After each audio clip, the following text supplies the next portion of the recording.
The Amish Potato Farmer's Widow. Copyright 2024 by Samantha Price. Chapter 1. I was a wandering lost soul until Malachi found me. Through him I found out what's important in life. I cried out to know the meaning of life one morning, and that very day I met Malachi. It was all meant to be because I hated everything about my life and had nothing to live for. The straw that broke me was when the tire of my car blew out when I was escaping from my abusive ex-boyfriend. She gave a little giggle as she remembered how Malachi had looked, coming along in his buggy, smiling without a care in the world. Malachi found me crying there by the roadside. I fell in love with him immediately.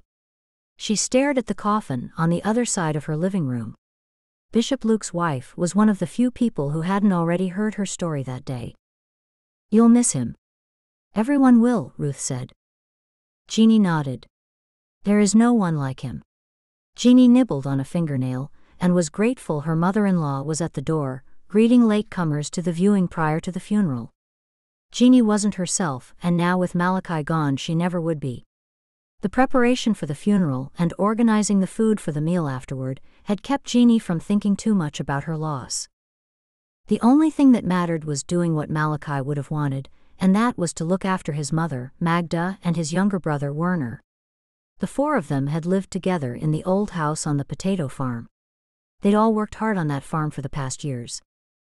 When the bishop's wife excused herself and left Jeanie alone, she felt someone standing beside her. She turned to see Amos. "Hello. Have I told you how lost I was when Malachi found me?" "Yeah, twice this last week." "Oh, I'm sorry."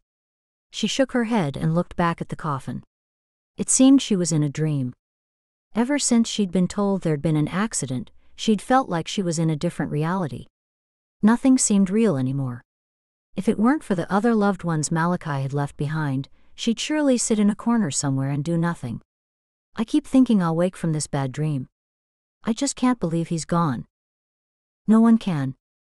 He's left a big hole in your life, in all our lives." Jeanie didn't care much about anyone else or what they felt, not today. Her life as it was had ended the day Malachi's buggy had overturned after that collision with the car. The driver of the car had also died, and it was determined later he'd been highly intoxicated. Amos touched her arm lightly. "Today's not the day, but I will talk to you soon about the farm." Jeanie gulped and stared up at Amos. Was he still going to stick to his agreement about the farm? "We'll continue working as we've always done. The three of us will work harder to make up for Malachi being gone." His face went stiff, almost like Ruth's face just now when Jeanie realized she'd been talking too much. "We'll speak about it another time." She turned her shoulders slightly to face him properly. This man held the future of her loved ones in the palm of his hand. "When?" He blinked his dark eyes. "When you're feeling better." "I won't recover from how I'm feeling, but I do have an obligation to others and need to know your thoughts on the farm." "Are you still?" He pressed his lips together and said softly, "I'll come see you tomorrow." No. If the news was bad, she wanted to break it to Werner and Magda herself. It would be easier coming from her. And there was a better chance of talking him out of bad news if she was by herself. "Can I come to you tomorrow at about 10? "Yeah." "Okay." That pleased her. Her old English life flickered in front of her. Before she met Malachi, nothing had gone right for her. She'd just driven away from a cruel and violent man after having found out he was on the run from the police. She had no family to speak of, and what little she had didn't want her around. What would she do if that pattern of things returned? The worst thing would be if they were all turned out of the house and Amos sold the farm. They had a little savings, but not enough to buy such a farm, and he might not be willing to sell it. "Are you sure you're okay?" he asked. She'd never be okay again. "Yeah, I'm all right." "We'll talk tomorrow." The corners of his lips turned upward. "Thank you, Amos." Magda came hurrying over as soon as he walked away. "What did he say?" "We're going to talk about the farm tomorrow. I'm going to his place." Her green eyes opened wide. Malachi's eyes had been similar to his mother's, only darker. "I'll come too." Magda was the dominating matriarch, but Malachi had still managed to have the rule of the house. Now Jeanie felt she had to take over that role and led them. Her first job was to secure their future with what was to be Malachi's. "No, Magda. I'll go alone." She frowned and lines appeared across the bridge of her nose. "Why?" "I don't want you to be upset if it's bad news." Magda shook her head. "We were once so close, our family and Amos. Things changed when that woman came into his life." Jeanie knew she was talking about Zelda. "Everything will be okay. It's got nothing to do with Zelda. I've already told him we'll be able to do all the work. We can employ more helpers than we do now, if we can't handle the workload in the busy times." "Yeah, but Amos had a special relationship with Malachi, and that's why he said he'd make a gift of the farm to him. They were like brothers. I'm Malachi's widow, and Malachi was supporting all of us. Surely Amos will feel an obligation to look after those Malachi's left behind? The right thing for Amos to do is keep his word to Malachi by transferring the farm to me, to us. It's Werner's legacy too. I'll point that out to him. Anyway, we shouldn't be talking about this right now." Magda shook her head. "That's the English way of thinking, legacies and such." "No. It's the normal way of thinking. Everyone likes money. It makes the world go round. Everyone needs it to survive. Just because she wasn't born Amish didn't mean she didn't understand them. She'd made steps to convert not long after she'd met Malachi. The bishop had allowed her to stay with the family until she was sure she could live their ways. After her baptism into the faith, Malachi had proposed to her and she'd accepted without hesitation. We shouldn't be worried about all of this today. He should have already told us he'd stick to his word." Magda stared across the living room at Amos, who was now talking to Zelda. Neither Amos nor Malachi had thought about an alternate plan for what would happen in the case of an untimely death. He just should have given it to Malachi. Why make him jump through hoops like he was a child? He should have known Malachi would make the farm prosper. "Shish," Magda said. "It was just the way they always were with each other," she whispered. Jeanie blew out a deep breath. "Okay. You're right. We need to push it from our minds today while we're saying goodbye to Malachi." Jeanie looked over at Zelda. How much influence did Zelda have over Amos? It was odd they hadn't married yet. She had come to this community from one in Ohio just over a year ago, and at every meeting since, everyone had expected to hear their marriage announcement. It had never come. At first, Zelda had stayed with the Harbingers, and then she'd rented a small house of her own. Conveniently for her, the house wasn't far from Amos's. Even though Zelda was not someone Jeanie got along with very well, she felt sorry for the woman waiting around for Amos to propose. The rumor was, he was the reluctant one in the relationship. Zelda looked up at her and Jeanie shifted her gaze elsewhere. At the graveside it hit Jeanie hard. He wasn't coming back. Malachi had been her whole world, and now she had to find a way of living without him. That seemed impossible. There was no choice, he was gone and that was that. In despair, she watched the coffin being lowered into the ground. A week ago he'd left to go into town, a trip she usually made every Tuesday to collect the earnings from their produce at the markets, and that was the last time she'd seen him alive. When the coffin was at the bottom, and the men released the ropes, it was a hard thing to watch. She felt as though the rug had been pulled from beneath her. Malachi had been her foundation, her rock. Now she was sad, feeling desperately alone but not broken. The one thing that kept her going was the potato farm. She couldn't even think what they'd do if they didn't have that to work on. It had consumed their lives for years and had been what they'd woken for every day. 17-year-old Werner touched her arm. He looked just like a younger version of her husband, yet Malachi had been loud and boisterous, whereas Werner was quiet. "You okay?" "I am." A cold gust of wind swept over her, nearly blowing off her black overbonnet. She grabbed it and held it in place. Then she looked up and saw everyone moving away. She stepped closer to the grave and looked down at the coffin in the carefully dug earth. This was one thing out of her control. Death was beyond anyone's control.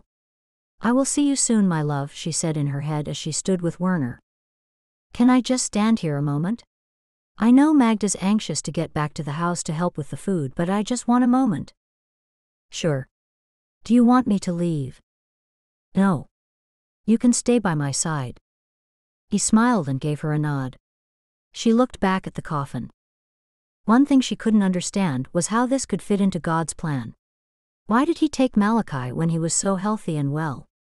He had so much more life to live. It didn't seem fair if life was a lottery, a spin of the dice. How does God decide who lives and who dies? She murmured. We don't know. His ways are higher than ours. No one knows the mind of God. She hadn't realized she'd spoken her thoughts aloud and was shocked when she heard the booming voice of the bishop behind her. She turned to him. Yeah, but he was so young, so strong. He had so much more living to do. We need him still. Jeanie's stomach ached over the loss. The bishop shook his head. I know. I know. She raised her hand to her mouth and bit into her knuckles to stop herself from screaming. Walking away and leaving Malachi in the ground would be the hardest thing she'd done. He lies here lifeless. Why? He had everything to live for. She turned, took a step closer to the bishop and said quietly, I was the one who was supposed to make that trip into town. He went in my place because I wasn't feeling well. I go there every Tuesday, to the markets to collect our money from the vegetables we grow besides the potatoes. Do you see why this is so awful? She wasn't sure if she was making sense, and felt badly when Werner slowly walked away, leaving her alone with the bishop. Was he embarrassed by her emotion? He's gone home. He's at peace. He was at peace here, she wanted to scream. Why didn't God take me? What made him go instead of you that day? I wasn't feeling that good, that's all, so he said I should rest. The bishop shook his head. You don't think God can take his children home in a million different ways? He is the Almighty. She stared into the bishop's light blue eyes. He had a point. I just feel so wretched. I don't know what to do with myself. I just don't. How am I to go on without him? She looked into the distance at Magda waiting next to the buggy. Magda had lost a son, but she was taking the loss much better. It was her strong faith, knowing where her son was and knowing it was all in his plan, all according to his will. It'll take time, the bishop said. Jeanie saw Werner had reached the buggy and was now talking with his mother. This is the second son Magda's lost. No, not lost, Jeanie. The second son to go home before her. Jeanie blinked back tears. If she thought of her husband as being with God in heaven surrounded by people he knew, including his older brother who'd been taken as a child by fever, that eased her pain. She sniffed. I'm okay now.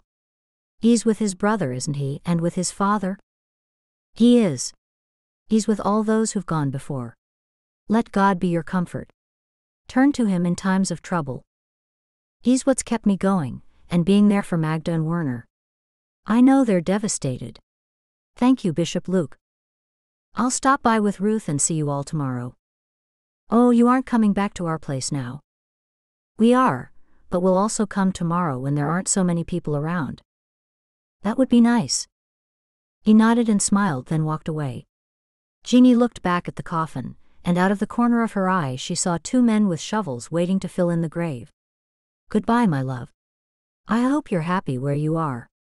I will keep the farm for Werner and your mother. We'll carry on what you started.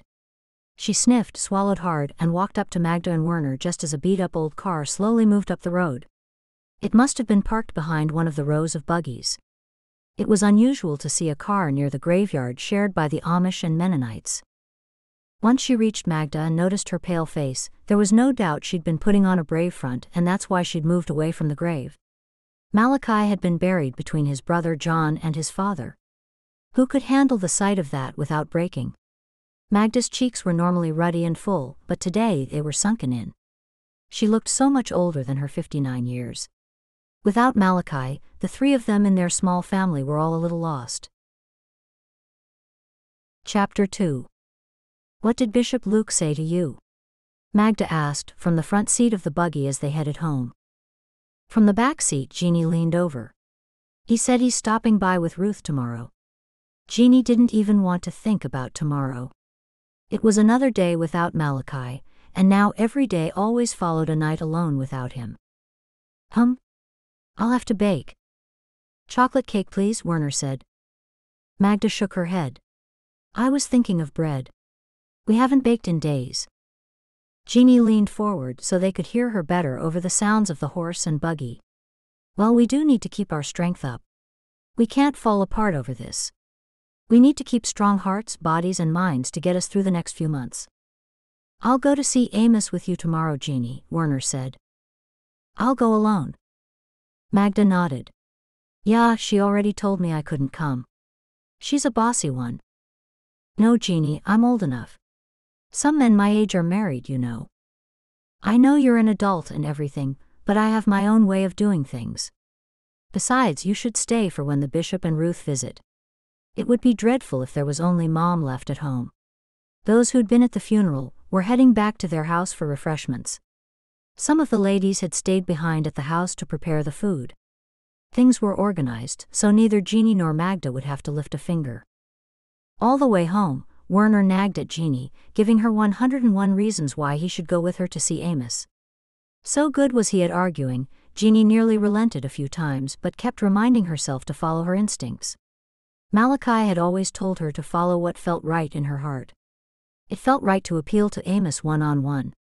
Maybe Malachi's widow standing in front of Amos would reinforce the promise he'd made to the man who had been like a brother to him. When they arrived back at the potato farm, one of their community members was waiting to help them unhitch their buggy, but Werner insisted on doing it alone. Magda and Jeanie left Werner and walked into the house that was now full of people. Jeanie was pleased so many were there to remember Malachi. Well into the evening she listened as folks told stories about the jokes and pranks Malachi had played on people when he'd been younger. It had gotten him into dreadful trouble more than once. That night, the same as every other night since Malachi had died, Jeanie stayed up as late as she could to avoid going to bed alone. It was easier to enter her room when she was exhausted, too worn out to think. After Jeanie had breakfast the next day, she headed to Amos's place anxious to find out what the future was, not only for the potato farm but for her family. When Amos's uncle died and left him the run-down farm, Amos had been just about to sell it for next to nothing when Malachi urged him to keep it. Malachi went on to tell him it was a valuable piece of land, and if worked on properly, it would once again be profitable. That was when Amos struck him the deal. He offered Malachi the opportunity to live on the farm for nothing and work it, keep the profits, and if certain figures were reached, Malachi could have the farm. Those figures had already been reached, and the papers had been drawn up and were waiting at the lawyer's office for signing. Jeanie had often wondered why Amos couldn't have given Malachi the farm outright if he didn't want to farm it himself, but the two of them were always like that. They were always teasing and testing each other, just as brothers would. Making a success of the farm in a certain time period was Amos's test for Malachi. And he'd passed the test, and with his family's help, he'd exceeded the goals Amos had set. Amos lived alone in what Jeanie considered a storybook house. It was a 2-story white house nestled in fields of varying shades of green. It was surrounded by a high white picket fence to keep in his beloved dog Jasper. When his home came into view, Jeanie knew she'd be annoyed if Amos delivered her bad news. They'd made a working potato farm from a dust bowl within the space of 4 years. If he sold it, then where would they live and what would become of them? Heading up his driveway, her heart sank when she saw a buggy hitched to a dark brown horse. Zelda was there. All that morning when she'd carefully rehearsed what she'd say to Amos, he'd been alone. The last thing she wanted was to have a heartfelt conversation in front of a woman who sent prickles up her spine. There was no doubt Zelda would continually have her say and give her opinion. When she got down from the buggy, Amos came to greet her with Jasper by his side. As usual, the tall white and tan mixed-breed dog bounded toward her. "Hello, Jasper." He stopped in front of her and sat for a pat. Jasper was very well behaved whenever his owner was nearby. While Amos secured her horse, they talked about the weather, and then they walked into the house. It seemed to Jeanie they were both nervous, as they were chattering over nothing. Thankfully, Zelda was nowhere to be seen when they sat on the couch in the living room. Jasper sat on a rug by the fire and then lay down. Because Amos hadn't mentioned the farm, Jeanie knew she'd have to be first to do so. She cleared her throat and began, "Amos, I'm here about the potato farm. I'm just wondering if you're going to have those papers redrawn in my name, or our 3 names. She paused for a breath. Magda, myself, and Werner. When he just stared at her, she knew he had other plans. Or even just in Werner's name. I have to make a decision. It won't be an easy one. Chapter 3. Jeanie swallowed hard. It was as she'd feared. To my way of thinking, you made the promise to Malachi, so. Don't say anything, please, Jeanie. I've given this a lot of thought over the past days. This is my idea. He cleared his throat. I will buy the three of you a house to live in and take back the potato farm. She gulped. That's very generous about the house, but what would you do with the farm? She knew the potato farm with its acreage was worth more than just a house, but it wasn't the monetary value she was concerned with. The promise he'd made to her husband was what worried her. Zelda wants to have her brothers run it. Then they can move here to this community. Jeanie couldn't believe what she'd heard. What did the farm have to do with Zelda or her brothers? What do they know about potatoes? She knew the answer, a big zero. The same as Malachi knew when he started. Look, I know how hard you and everyone else have worked on the farm, and that's why I'm willing to buy you a house in exchange. As compensation, if you will. One of your choice. As I said, it's very generous and I'm grateful, but is there some way we can work it out so I can buy the farm from you? You were just about to sign it over to Malachi. She tried to keep her tongue in check, but she couldn't help saying, it really has nothing to do with Zelda's brothers. This is the first I'm hearing about them. He rubbed his chin. I'm in a difficult position. Obviously, Zelda was in the midst of this. Is that Zelda's buggy outside? Yeah. She's in the backyard. Oh. She nodded, and knew Zelda was waiting until she left so she could celebrate the good news with Amos.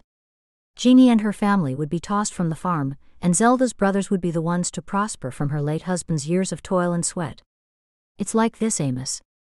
In the first 2 years we made next to nothing. It's only in the third year we were able to turn a profit once we knew what we were doing. What would have happened if Malachi had lived? He would have had the farm by now. He rubbed his forehead. I thought you'd be happy with what I've offered. Don't you see that things won't be as easy at the farm with him gone? Easy. Things were never easy for us.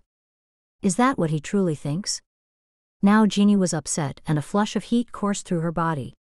I don't mean to be rude, but I know the potato farm is worth a lot more than a house. She had to fight for the farm for the sake of Werner and Magda. Then she shook her head, knowing she sounded like she was a money-grabbing person.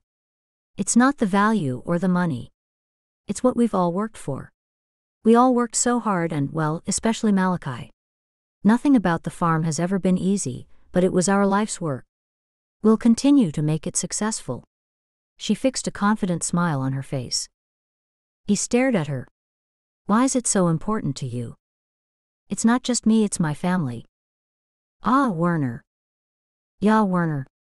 It would have been left to him since Malachi and I have no children.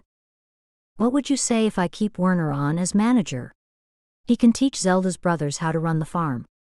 He'll have a wage, of course. That was another insult to her. It was no solution at all. Amos was smiling as though that would fix everything. I run the farm now, not Werner. He doesn't know everything like I do. What he doesn't know you could teach him, and it's a way of giving him an income. He doesn't need an income. Not when he could have the potato farm. Was this man really just going to hand over what should have been theirs to Zelda's brothers? She took a couple of deep, slow breaths to help her remain rational. Long ago, before she'd met Malachi, she'd had a problem with anger. Waiting a minute or two before speaking was always wise, she'd learned. So, are you and Zelda getting married or something to give her such a gift? He looked away. I'm fond of Zelda. From his reaction, Jeanie wondered if he was ever going to marry Zelda, and if it was to make up for her moving all the way from Ohio that he was handing the farm over to her brothers.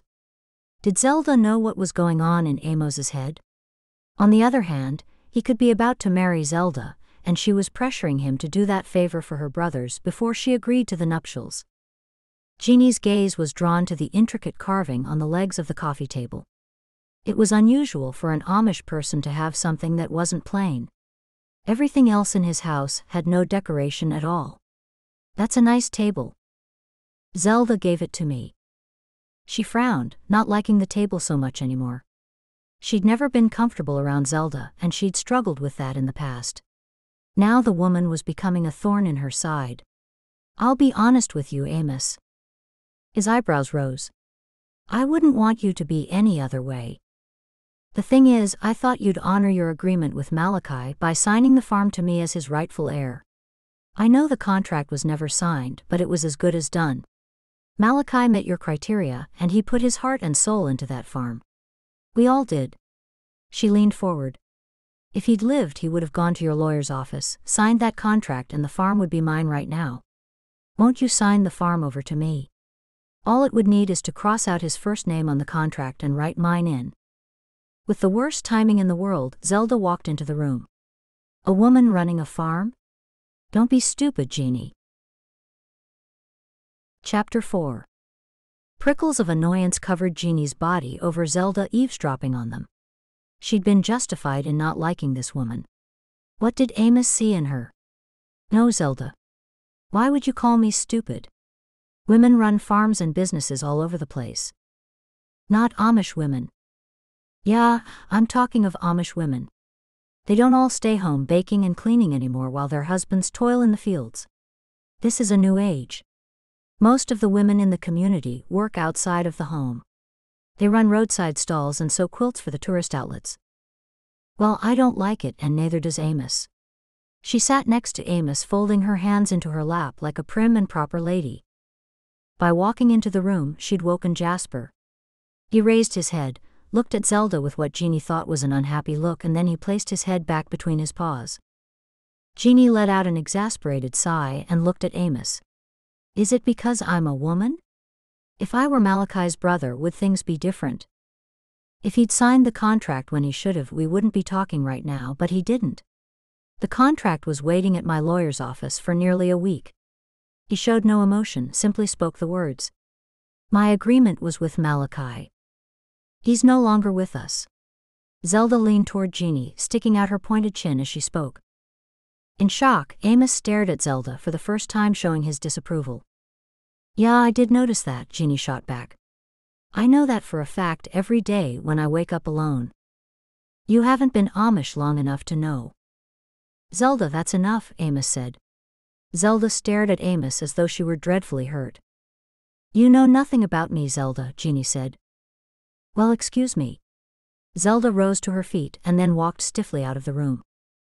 The two of them sat in silence until they heard the back door close. "I'm sorry about that, Jeanie," Amos said. "Don't be sorry. She's only saying what you're thinking." At least she had courage enough to verbalize it. Jeanie stood up and Amos bounded to his feet. "I don't agree with her." "Then give the farm to me." When she saw his unchanged expression, she added, "I can pay you off over time. I've even got a small upfront deposit to make." He hesitated, and then looked away from her. "Do you want to set higher goals for us to reach? As long as they're realistic, we can reach and even exceed them." He looked back at her.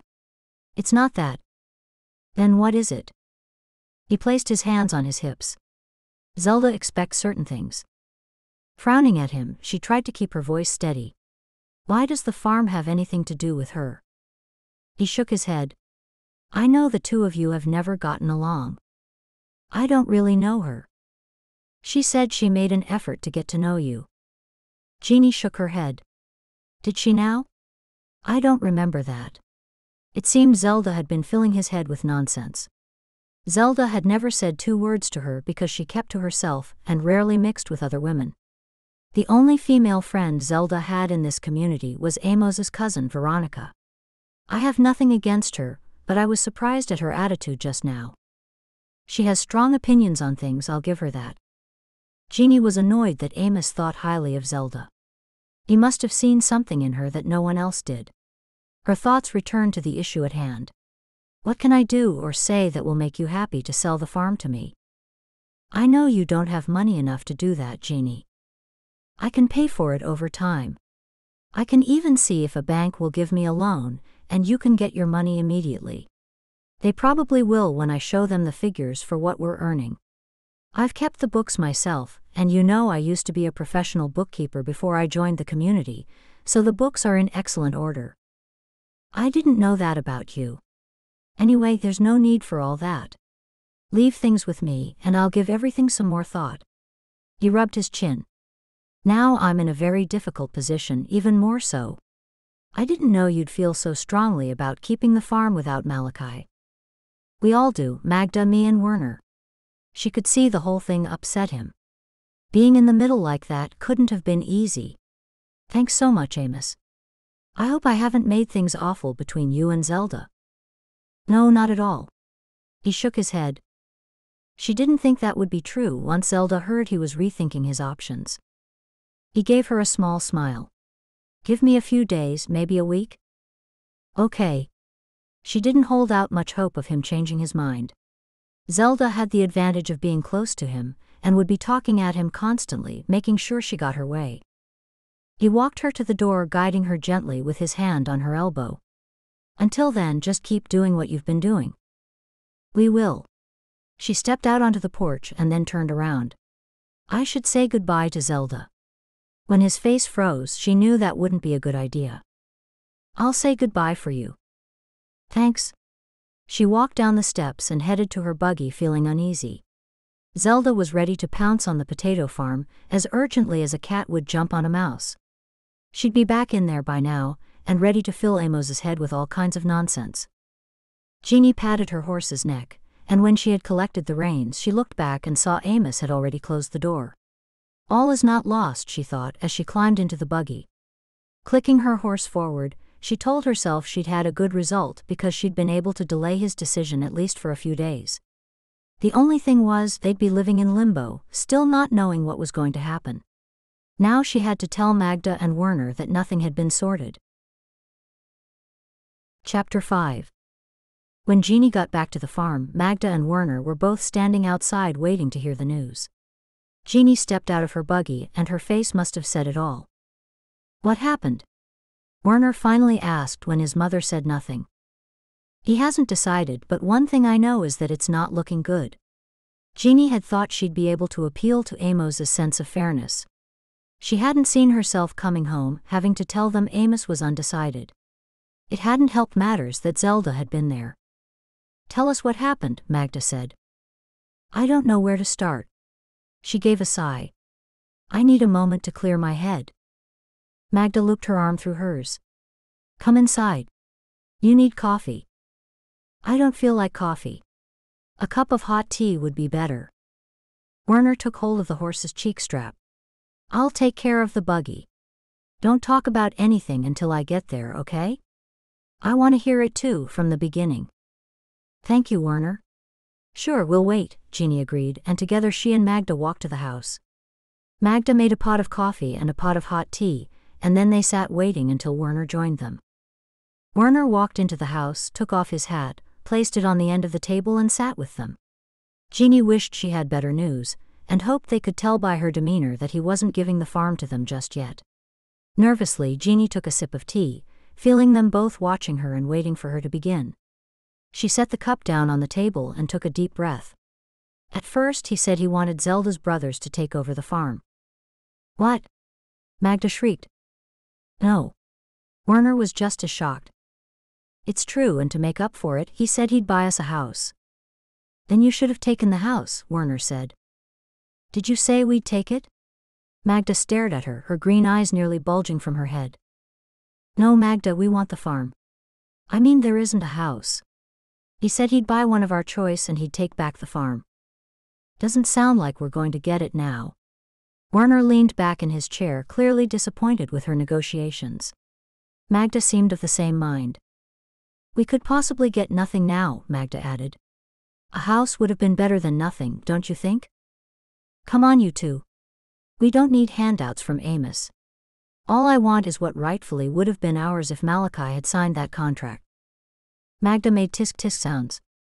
He was always putting things off. They said the ownership paper was ready to sign. He should have gone in to sign it without delay. He didn't know he was going to die, Werner said. Jeanie slapped a hand on the table to snap those two out of their silliness. Should've, would've, could've, but he didn't. We've got to look forward, not backward. I don't want a house. I want the farm. It should be ours. Magda blinked rapidly. If he's happy to give us a house, why not take it? We have a deposit for a house if we use the money Malachi and I saved. And, Magda, you must have a little money set aside from the sale of the house you were living in before we all moved here? I do. We could put our money together and… Jeanie interrupted her. It's not about that. Besides, we have this house if we can stay here. The point is, sure, we could get by without this farm, but I want what was rightfully Malachi's. He worked so hard for this. He saw it as not only his future but all our futures. Magda moved uncomfortably in her chair. I should have gone with you. Werner shook his head, slumping further into the chair with his hand over his forehead. No. Jeanie felt awful that they didn't think she'd done a good enough job. Werner was impressionable and young. The last thing she wanted was to disappoint him. The result wouldn't have been any different if you'd come, and it might even have been worse.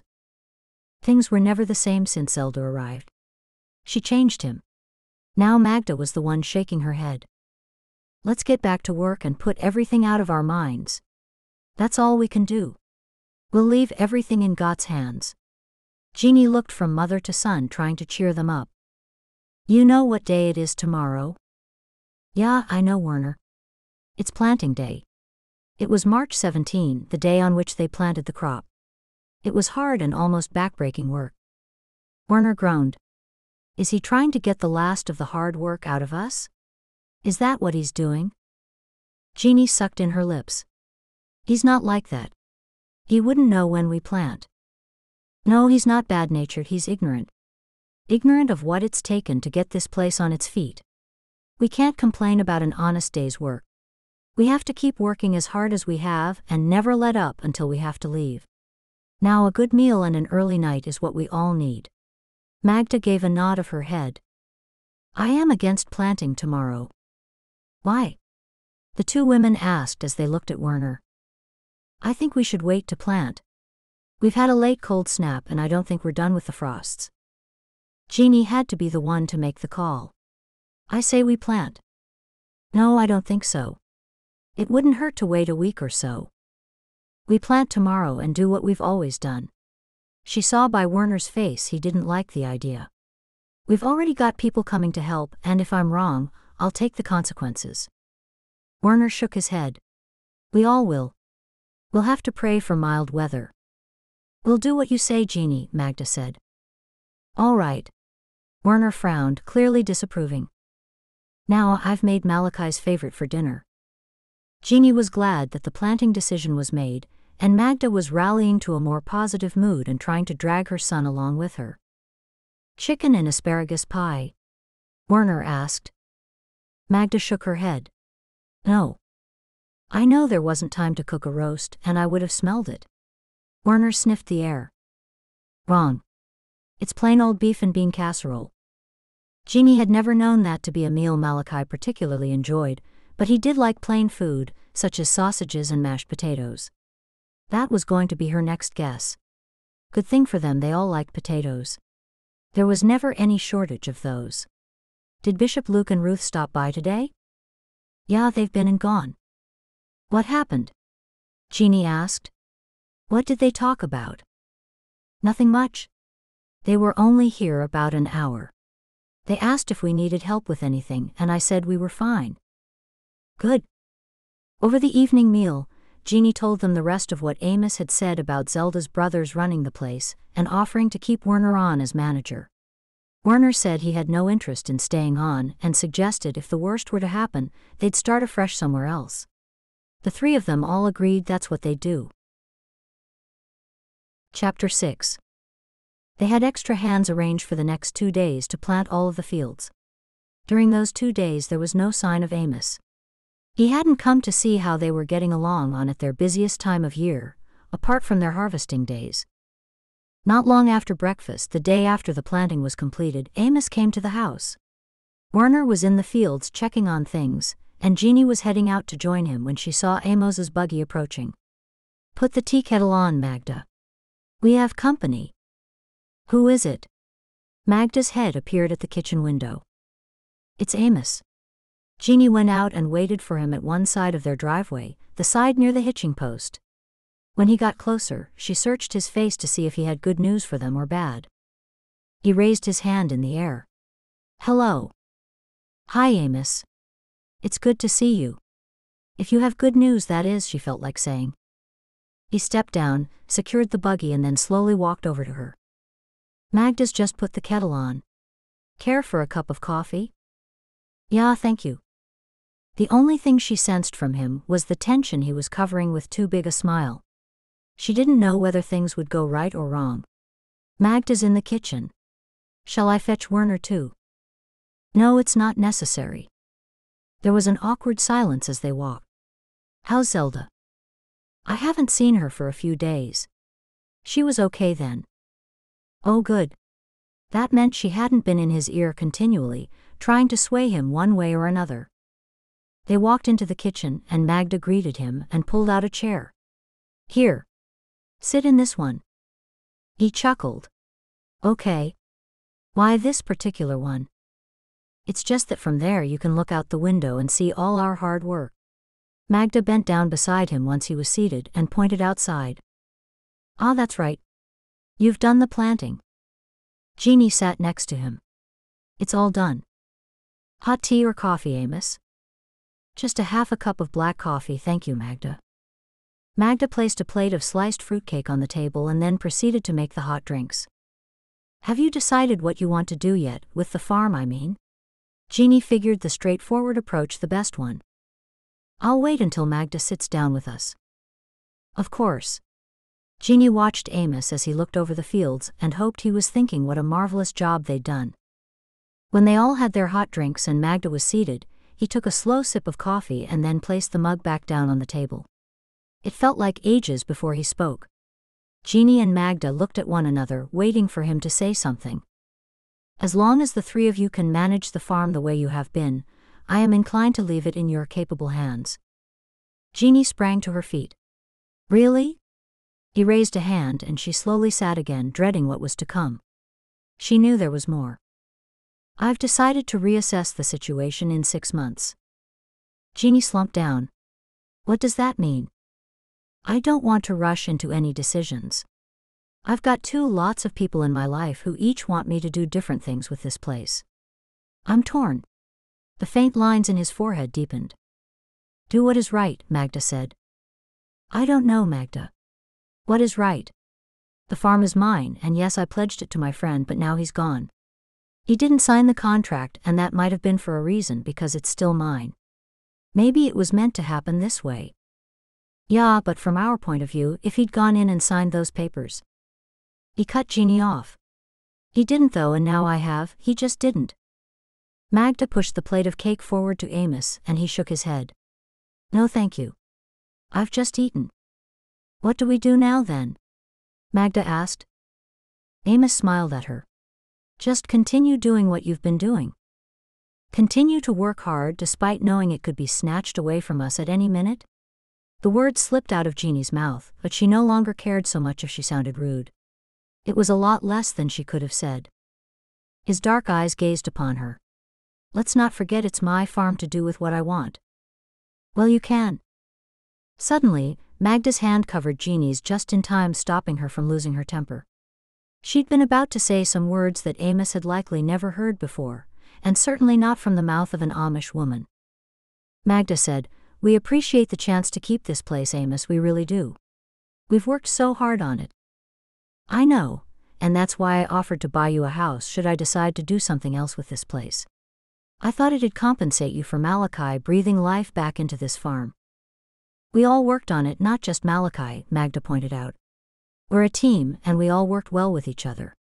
We'll all work harder to make up for one less team member." "Yeah. I'm sure."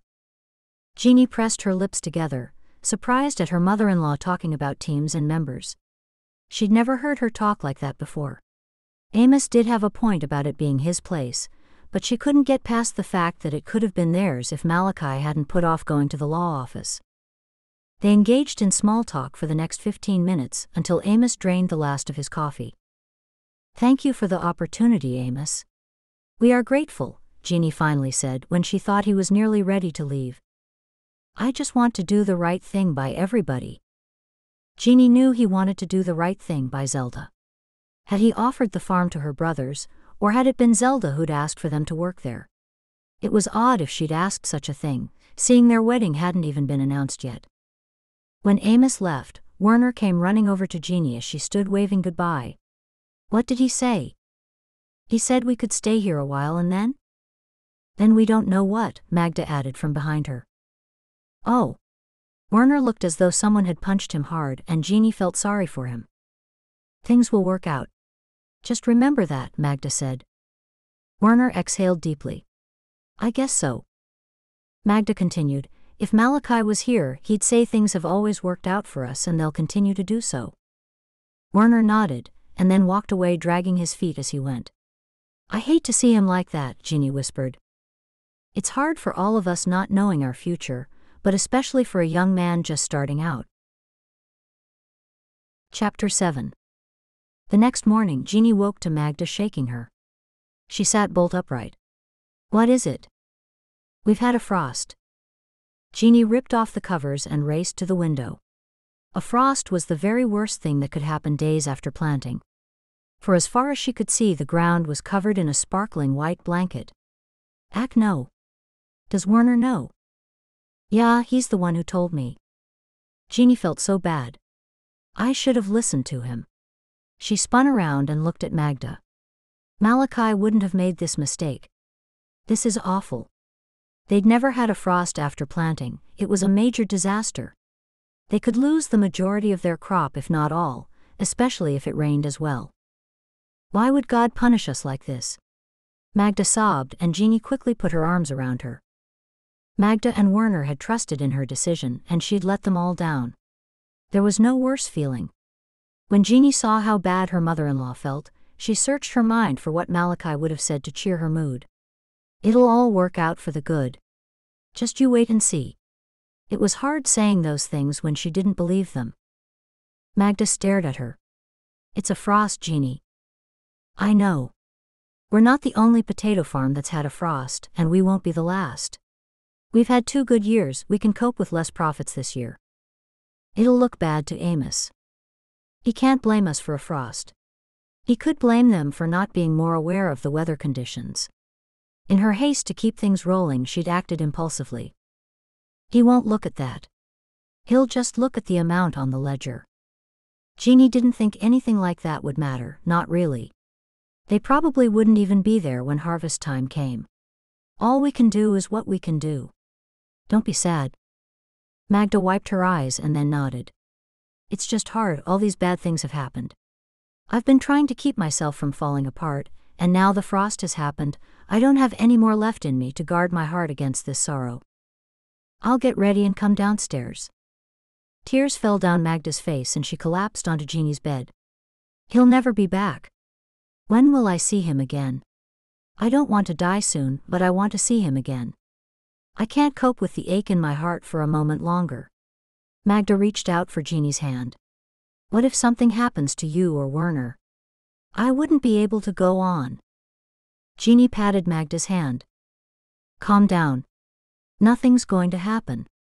You can't be so fearful. Trust in God. Magda nodded. We used to teach you about God, and now you're teaching us. Jeanie had to smile as she sat on the bed with Magda. I'm only telling you what you told me. It's what you know in your heart. Jeanie leaned forward and wiped the tears from Magda's face. You've been putting on a brave front for us all, haven't you? I tried. I tried to carry on and be strong. It is a comfort to know he's gone home and is with his brother, but I'll miss him so much. Tears poured out of Magda's eyes as she sobbed uncontrollably. Jeanie leaned forward and enclosed her mother-in-law in her arms, remembering Magda hadn't broken down on the day of the funeral or even shed a tear. She'd kept it all bottled in. There was nothing she could say to make her feel better, so she continued to hold her as she sobbed. I'm sorry. I should be the one comforting you, Magda finally said. No. He was your son. Now I've lost him and we might lose this place. Jeanie sat straight. Things will work out. What's the worst that can happen? We lose the farm and then, so what? We'll start again on our own somewhere, and make a success out of whatever we do. That's what God's plan might be. We don't have to hang on to the farm as though this is all we can ever have. Magda sniffed. You don't think so? In her heart, she desperately wanted to keep the farm. She smoothed some loose strands of hair away from Magda's face. That's right, so don't you worry about a thing. Thank you, you've made me feel better. That's good. Now how about I make you some breakfast? A cup of hot tea is what I need first. I'll bring it up. Jeanie changed into her day clothes, pushed her hair into a cop, and headed downstairs. Werner was nowhere to be seen, and at this moment she couldn't have faced him. He had been right about waiting a few days before planting, and she'd been so wrong. When she placed the kettle on the stovetop, she closed her eyes and asked for extra strength for whatever would come her way. When she took the tea up to her room, Magda was no longer there, so she peeped into Magda's room. She had fallen asleep on top of her carefully made bed. Jeanie placed the tea quietly on the nightstand, and just as she was walking out of the room, a low rumbling sound met her ears. Magda was snoring. Jeanie stifled a giggle as she softly closed the door. Chapter 8. For the next 2 weeks, they did what they could to repair the havoc the frost had caused to the newly planted potato crop. Even though they'd never had a disaster so big, every potato farmer had to be prepared for such events. The frost, along with Malachi's absence and Amos's indecision, was taking a toll on the three of them. Wake up, Jeanie. You're not sick, are you? She opened her eyes to see Magda. Then she saw the morning light streaming into the room. No. I'm okay. I'm just really tired. Magda sat on the side of her bed. I've had the best idea ever. It came to me last night when I couldn't sleep. I was tossing and turning all night because I knew I was missing something. Jeanie rubbed her eyes. Missing something? Did you forget to brush your hair or clean your teeth last night or something?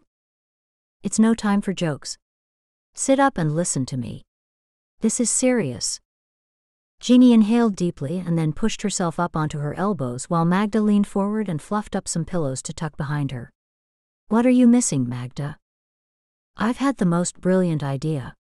You want to keep the farm for us all, yeah? You know I do. The answer is simple.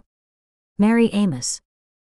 Jeanie's mouth fell open and she leaned back into the soft pillows. Magda, no. Now you're the one with the jokes, but it's too early in the morning to laugh. Jeanie rubbed her eyes, wishing she could just have a few moments more in her warm bed. Magda's face sparkled with enthusiasm. It's not a joke. Jeanie shook her head, wondering what had come over her mother-in-law. That's the worst, most ridiculous idea you've ever had, if you're completely serious. I'd rather lose the farm than marry for anything other than love. Ah, but you've had love, haven't you? You'll never find that again. Look at you, you're young. You've got plenty of years to find another man, but he won't be like my Malachi. There are plenty of reasons to marry other than love. Some marry for security. Why not benefit us all, and keep Malachi's legacy as you keep calling it? All you have to do is marry Amos, and he's not even that bad. In fact, he's quite handsome. Jeanie stared at her and then covered her face with her hands. Ah, Magda.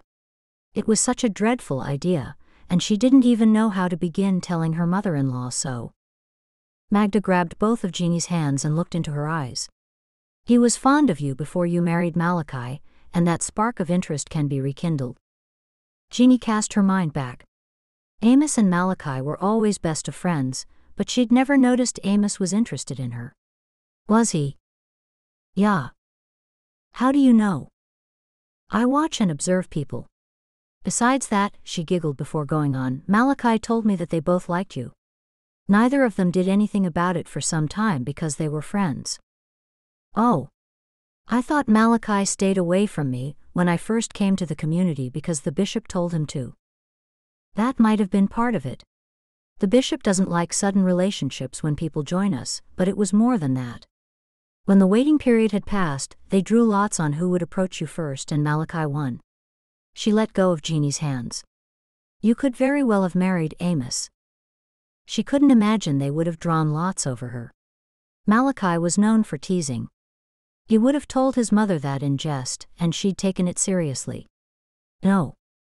I'm sorry to disappoint you because that's not how it happened. Malachi found me on the road. I was in love with him from that moment forward. There was never anyone else. So there was no drawing lots on who would approach me because Malachi and I were always meant for each other from day one. End of story, wrapped up neatly with a pink bow. I'm just saying what Malachi told me. Jeanie rubbed her forehead. It did take Malachi a while to be romantic with me, and he was always with Amos. They were so close back then. You see, I would never have married Amos. Maybe not, but… Magda, are you making all this up just to have me throw myself at Amos? What, for the sake of the farm? It's not a life or death thing. We can start over. No. Magda ripped off Jeanie's bed covers, and Jeanie made a lunge forward and pulled them back over her. Get out of bed now and go see him. This is our last chance to keep the farm. What about our talk the other night? I always see things clearer by day, Magda said. You're selling me to buy the farm? That's what it sounds like to me. You're a beautiful young woman, you'll marry again, and he's the best man in the entire region. Don't you think he's handsome? That's not got anything to do with it. Is he handsome or not? What do you think? Magda leaned back and crossed her arms over her chest. Just answer the question. Jeanie groaned and then pictured Amos with his chocolatey dark eyes and his glossy dark hair. He certainly was a handsome man. Yeah, but Malachi's just gone. It's a little too. Fiddlesticks. I didn't say marry him tomorrow. Get into his heart to start with. Magda pulled the covers off once more, and Jeanie pulled her nightgown down over her legs and hugged her knees to her chest. I'm cold. I'll make you breakfast. Now get up. Have a shower and freshen yourself up. Put on your best dress and dab some lavender oil behind your ears. She frowned at Magda. What about Zelda? Where does she sit with your grand plans? Or did you forget she and Amos might be only days away from announcing their engagement? Magda smiled. I wouldn't be concerned. Zelda can go back home and look after those brothers of hers if she's so worried about them. I don't know. Just do it. You'll be sorry if you don't. You know the crops aren't going to be good this time around. We aren't going to meet our targets, especially if we have another frost tonight, and we very well could. Jeanie grimaced. Don't even say it. Okay, I'm getting up. Good. I'll see you in the kitchen. As soon as Magda was out of the room, Jeanie grabbed a towel and headed to the bathroom. While the jets of hot water streamed over her body, she thought more about Magda's plan. Had she really agreed to the madness? What was important right now was for Werner to have a future. The potato farm would have been ideal for him to take over, and he seemed in tune with the weather and the earth. More so than even Malachi had been. Werner seemed a born farmer, and she shouldn't have told Amos she knew more about the farm than he. Sadly, she'd shown she wasn't as good on the farm as Werner. Jeanie finished her shower in double-quick time, dressed and fixed her hair, and then headed downstairs. When she walked into the kitchen, she saw a mug of black coffee, scrambled eggs, sausages, and bacon waiting for her. I can't eat all of that. I'm feeling a bit off. Could you just put a slice of toast on for me? No. Just eat what you can. Jeanie slumped into the chair, hating to waste all the food. Magda hadn't offered to eat it, and Werner was always out in the fields early, so she'd have to eat her way through it. I'll try to eat it all. Now about this silly plan. You were joking, right? No. It's the perfect solution. Think of it from Amos's point of view. It doesn't matter to me, because I've already had love in my life. But what about Amos? Doesn't he deserve to marry someone who loves him? You'll make him a good wife. But love? Doesn't he deserve it? I'm sure Zelda loves him. Zelda is seizing an opportunity because he's a wealthy man. Jeanie looked down at her breakfast and made a start pushing some egg onto her fork. You don't think she loves him? I don't know. Probably not. How can you say that? Jeanie popped the egg into her mouth, hoping Magda would see that her idea was a bad one. Why has Zelda come here? Magda asked as she washed some dishes. For love. For a better future for her and her siblings, that's why. Jeanie kept eating while Magda talked. After a while she saw there was no use objecting. Magda had her mind made up. Besides, Magda said, if you don't think it's honorable to marry him just for the farm and for your future security, don't worry because Amos himself is not being honorable. How so? By not signing the farm over to you. It's rightfully yours. That seems to depend what point of view you have. Anyway, he said that he's giving us 6 more months. In his mind, he's leaning toward us and not Zelda's brothers. Magda sat down beside her and stared into her face. The only problem with your line of thinking is that with the frost, time is now working against us. Jeanie looked down at her food. You want some of this? Jeanie, eat it. Food is the last of our problems. I'm just not hungry. Forget the food. What do you say about what I just said? Screwing up her face, she looked at her mother-in-law. You're serious? Yeah. This is the answer. I prayed for the answer, and as I was falling to sleep it hit me. I wanted to run into your room and tell you, but I thought you'd be asleep. I waited until morning. Can't you see this will fix everything? So Zelda can forget Amos, and Amos can live a married life without love? Yeah. Zelda will find someone else, and Amos already likes you. I told you that already. I can't do it. Just like I can't eat all this. She poked at the food with her fork. Magda pushed Jeanie's plate aside. If you think about this with a clear head, you'll see I'm right. Trust me on this. You're not thinking straight because you're grieving the loss of Malachi.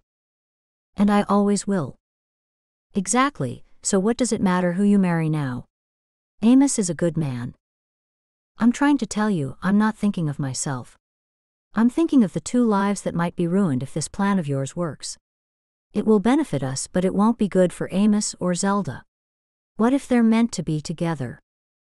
They aren't. We'll be saving him from that woman, and she'll find someone more suited. Listen to me, Jeanie, if he was in love with that woman, really in love, he would have married her by now. Jeanie could see Magda had a point. The Amish never had long courtships. It was also quite clear to Jeanie they'd lost their fight to keep the farm because of the damaging frost. All right. I'll go see him and then take things from there. She'd humor Magda and go to see Amos. Good. Magda got up and took hold of Jeanie's plate. Take the leftovers to his dog. Okay. I'll package them for you. Chapter 9. At mid-morning, when Jeanie was heading out the door, she turned to Magda. Is Werner in on your scheme too? It's not a scheme. Whatever it is, does he know? The fewer people who know about this, the better. He left this morning and hasn't been back. Jeanie knew Werner liked to be out in the fields early, even before the sunrise most times. Okay. What am I supposed to say when I get there? Aren't I supposed to bring him cake or a pie? Isn't that what older Amish ladies do when they like a man? I've been too busy to bake, but you're the one who should have done it by rights if you're trying to impress him. I'm not though. She shrugged. It'll be odd if I just show up for no reason, just with a few scraps for his dog. Jeanie wondered if she should go at all. It crossed her mind to only tell Magda she'd gone, but she couldn't deceive her. I don't know. You'll think of something on the way. God will give you words to say if he chooses to bless us in this. If God is for you, no one can be against you. Okay. I hope he gives me words because I have none. She sighed. Listen, Jeanie, don't have your face looking so glum when you see him. This is the only face I have right now. Well, put a smile on it. I'm not sending you to do the worst thing in the world. Women have made plans like this for years. Centuries even. It's not deceptive. I think it is. Magda's face tilted upward. There were many cases in the Bible of women doing things like this. Like? Jeanie doubted anyone could win through deception. Well, there was Jezebel? She lied and then was eaten by dogs, wasn't she? I wasn't thinking of her. Eve? Is that what you're going to tell me? No. Wait. Magda lifted her hand into the air. There was Rebecca, who got her son Jacob to fool his father into giving him the blessing that belonged to his older brother. His mother had him put animal skin over his arms, so his father with his failing eyesight would think he was blessing Jacob's older brother. That turned out well. Not for the older brother, it didn't, and I recall Jacob didn't have an easy time of things either after that. It's the principle of the thing. Jeanie shook her head. There seems to be no principle about it. Believe in what I say, Jeanie. I had Werner hitch the buggy for you before he left. It's waiting out back. Jeanie felt she had no choice, and at least she was doing something rather than sitting around moaning about the frost. Now it was raining, further ruining the crop, and while it was raining there was nothing they could do. I'm going. She grabbed her coat and her black overbonnet. Magda helped her into the coat, and then Jeanie pulled the black bonnet over her white cap. She gave Magda a quick kiss goodbye and headed out the door. Wait, Jeanie. Jeanie stopped in her tracks, hoping Magda had finally come to her senses. You forgot the dog's food. Magda ran toward her, holding up the package containing her leftover breakfast. Thank you. Jeanie took it from her and continued on toward the buggy. As her horse pulled the buggy along the quiet road, she wondered what Malachi would think of what she was doing just to keep the farm. He'd only been gone a couple of weeks, and another marriage was the furthest thing from her mind. One thing she knew was there was no one like Malachi. There was a gaping hole in her life, and another man wouldn't be able to fill his place. Amos wouldn't see her as a possible wife anyway, she was certain of that. And if he did, he wouldn't make it known so soon after his good friend's death. When she secured her horse outside Amos's home, she ran through a heavier downpour of rain. Amos flung the door open as soon as she knocked on it. Oh, it's you. He seemed shocked, and there was a certain amount of urgency in his voice. Who were you expecting? He held his head. It's raining. Did you get wet? She looked down at her dress. It was her best dress, as ordered by Magda. Not much. I'm sorry to sound a little odd. Zelda has just left and gone back to Ohio. I thought she'd changed her mind when I heard that knock on the door. She reached out her hand and touched his arm. I'm so sorry, Amos. She'd feel awful if they'd argued over Zelda's brothers not working the farm. He shrugged his shoulders. It wasn't meant to be. Are you here to discuss the farm? She said the first thing that came into her head. I heard a rumor she was leaving, so I came to see how you are. Nothing stays quiet for long around here. He breathed out heavily. You've got that right. He stepped back. Come in. Can I offer you tea, coffee, or anything? Just a glass of water, please. She heard his dog bark and remembered the food she'd left in the buggy. I brought some leftovers for Jasper, but I left them in the buggy. Thank you. We can get them later when it stops raining. Now your water. He sat her down in the living room, and then returned with a glass of water, placing it on the coffee table in front of her. It's not over the farm, is it? Is that why she left? Jeanie asked. If that was so, then he'd probably leave them with the farm and she wouldn't have to marry him. There were other issues. Oh, I'm sorry. Nervously, she leaned over and picked up her glass, took a sip of water, and then leaned forward again to place it back on the carved wooden coffee table. I guess you know we've had a bad frost. Nothing that can't be fixed though, right? She nodded. We've done what we can. It's not going to be good. Not as good as last year. There's not much we can do about it while it's raining. Why don't we wait and see? She smiled at him, and because she wanted to keep Magda happy, she tried to remember how to flirt. But she reminded herself she might not need to. What are you thinking about? He asked, smiling and appearing more relaxed. She'd spent enough time in pubs and clubs in her misspent youth to sense he was attracted to her. That was something she'd never noticed before. I'm thinking about what a good man Zelda has missed out on. His eyebrows shot up.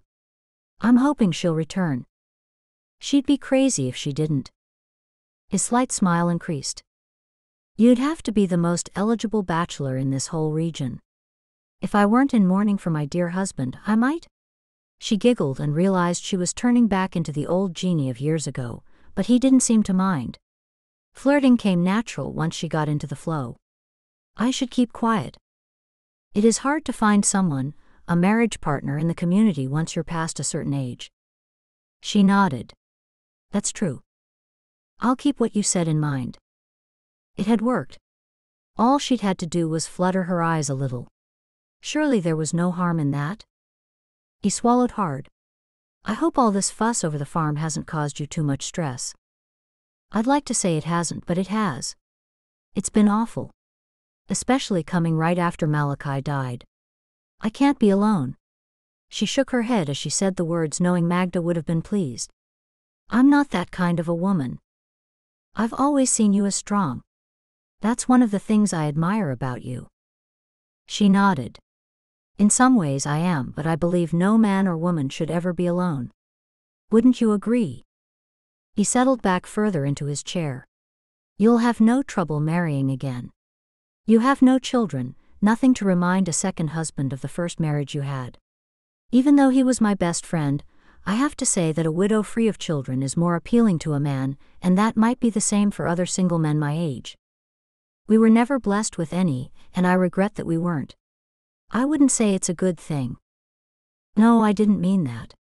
I meant if you were looking for a second husband, a woman just like you would be appealing. It meant the same thing, he just reworded it slightly. He licked his lips. Would it be too soon if you and I spent some time together? Simply for companionship. This was moving too fast, and she regretted going along with Magda's silliness. She had to get away and come up with a new strategy that didn't involve deceit. What about Zelda? She chose to leave because she didn't get what she wanted when she wanted it. She was a spoilt child. We've both had recent losses, you and me. We can console each other. Anger welled within her. Malachi's death couldn't be compared to Zelda walking out on him. Okay. She fixed a smile on her face and rose to her feet. I should get back to the farm so I can work as soon as the rain stops. He stood. Before you leave? She turned around to face him. Yeah. You look lovely today. A girlish giggle escaped her lips. It was quite an unexpected thing to hear. Thank you. Do you have some free time on Saturday? There's a piece of land I'm considering buying, and I never like going on long car journeys alone. You're going by car? Yeah, it's 40 miles from here, so I've had to hire a car and driver. Getting out of the area sounded good. Come with me. We could have lunch after we see the land. She had no idea why he was looking at land, and more so land so far away. That sounds lovely. What time will you collect me? A little after 9. She gave him a big smile as she walked out the door. I'll be waiting. Chapter 10. Back at the potato farm, Jeanie found her mother-in-law in the wet fields. Once she saw Werner was even further in the distance, she stomped over to her mother-in-law. I can't believe you're making me sell myself like this. Magda stood, wiped her brow, and then a look of delight covered her face. It worked? Yeah, we have a date on Saturday. Can you believe it? A date when I've only just buried my husband. Jeanie shook her head. He's turning in his grave right now. He's not in his grave. He's by Jesus' side looking down on us. It's just an expression, Magda, meaning he'd heartily disapprove, and I'd rather him not have been looking down on me this last hour. He'd be trying to figure out who this person is that I've become. The worst thing is it might not have been necessary. Why? Zelda left him. She's gone. Magda's mouth dropped open. It's true. She left him and she's gone back to Ohio. Magda's face lit up. Keep doing what you're doing. She'll be back, and she'll be more forceful than ever if she knows you like him. You can't know that. Nodding, Magda said, I do. Going away was a ploy. She's pulling on his heartstrings, trying to have him miss her. It was the wrong move for her to make. She should have stayed and put pressure on him. Aren't I doing the same thing, putting on pressure? Yeah. Jeanie sighed. I'll get changed and come back and help you. Exhausted, she fell into the armchair as soon as she entered the house. She'd lost her way and Magda wasn't helping. The fact that she enjoyed Amos's company bothered her, and so too did the compliment he'd given her. It was because of those things she felt guilty. It was all wrong. Magda walked into the room and sat down beside her. The crops aren't as bad as we thought. I don't know how that could be true. It is though. Even though Zelda's gone, we can't leave things to chance. If you marry him, we'll have what Malachi wanted us to have, a secure future. God is our security. With him as the center of our lives, whatever we do will prosper. We don't need the farm. Don't you see that it's God who's giving us the chance to hold on to it? He rewards those who work for things and those who are diligent. Magda's green eyes widened with intensity. Does he reward people for fooling others? Who are you fooling? Amos, of course. No, you'll marry him if he asks. Jeanie laughed. I won't. I won't marry anyone else. You will. You'll get lonely. That's why I married Werner's father. It wasn't for love. She recalled that Werner and Malachi didn't have the same father, but Malachi had grown up with Peter as the only father he'd ever known. How old was Malachi when his father died? She knew he'd been very young. Only one. That's sad. It was, but like everything in life, time eases memories and softens wounds. I hope so. I don't want to feel like this forever. I can't imagine things will ever be different. I hope the pain in my heart lessens. Trust me, it will. I married a second time to give Malachi a father. I never regretted that decision, and I grew to love him in a different kind of way. Jeanie shook her head. I didn't know. I never told anyone I didn't love him as much as I did my first husband. It made my life easier too. It was nice for me to have a man to look after. Magda shook her head. Look at me now. Working hard in the fields. You don't need to work hard. We can employ someone else. We have the money to do that. Magda smiled a little impishly. I know. I like to do it. It just sounded good. Yeah, and these days women look after themselves.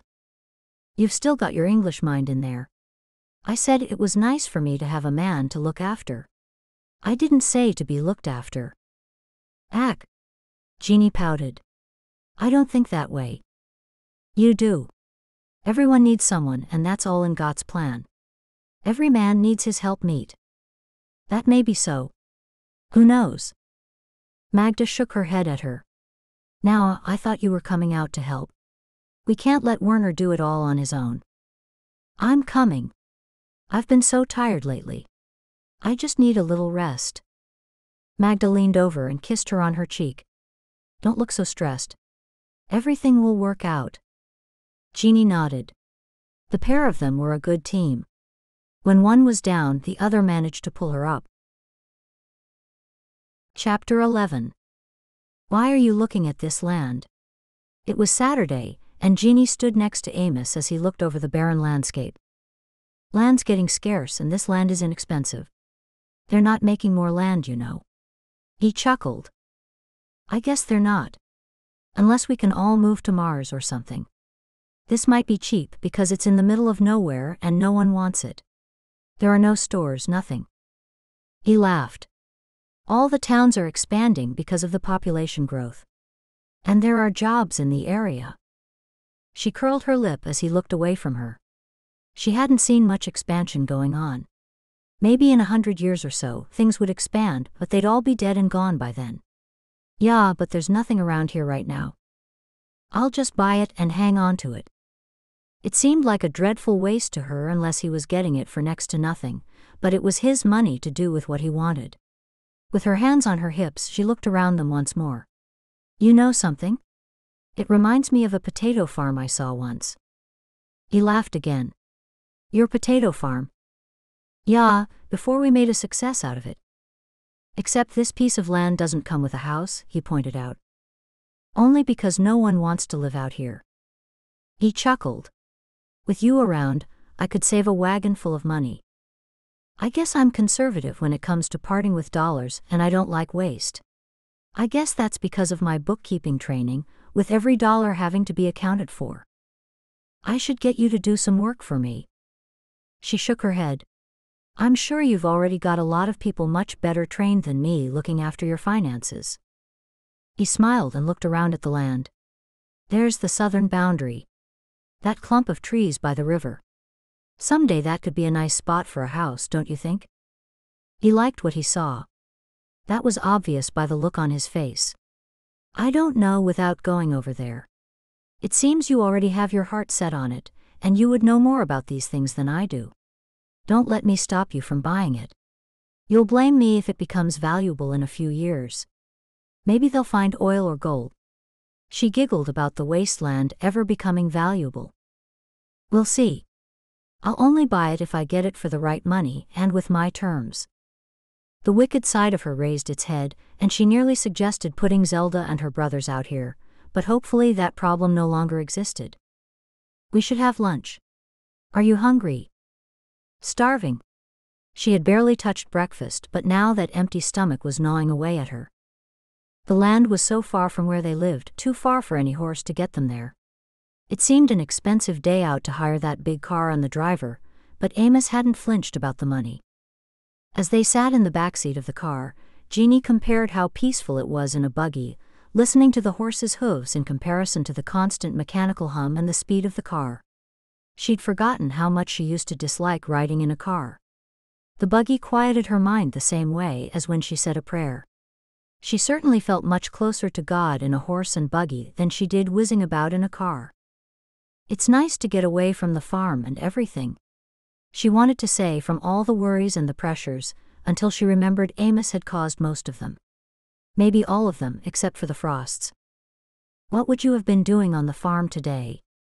She'd be at the farm helping Werner do damage control, but she didn't want to focus on that. Just what I usually do. Working in the fields and then doing bookwork at night. That's what my day usually looks like. Magda helps out with everything, and she's the main person who does the cooking and looks after us all. It must be hard without.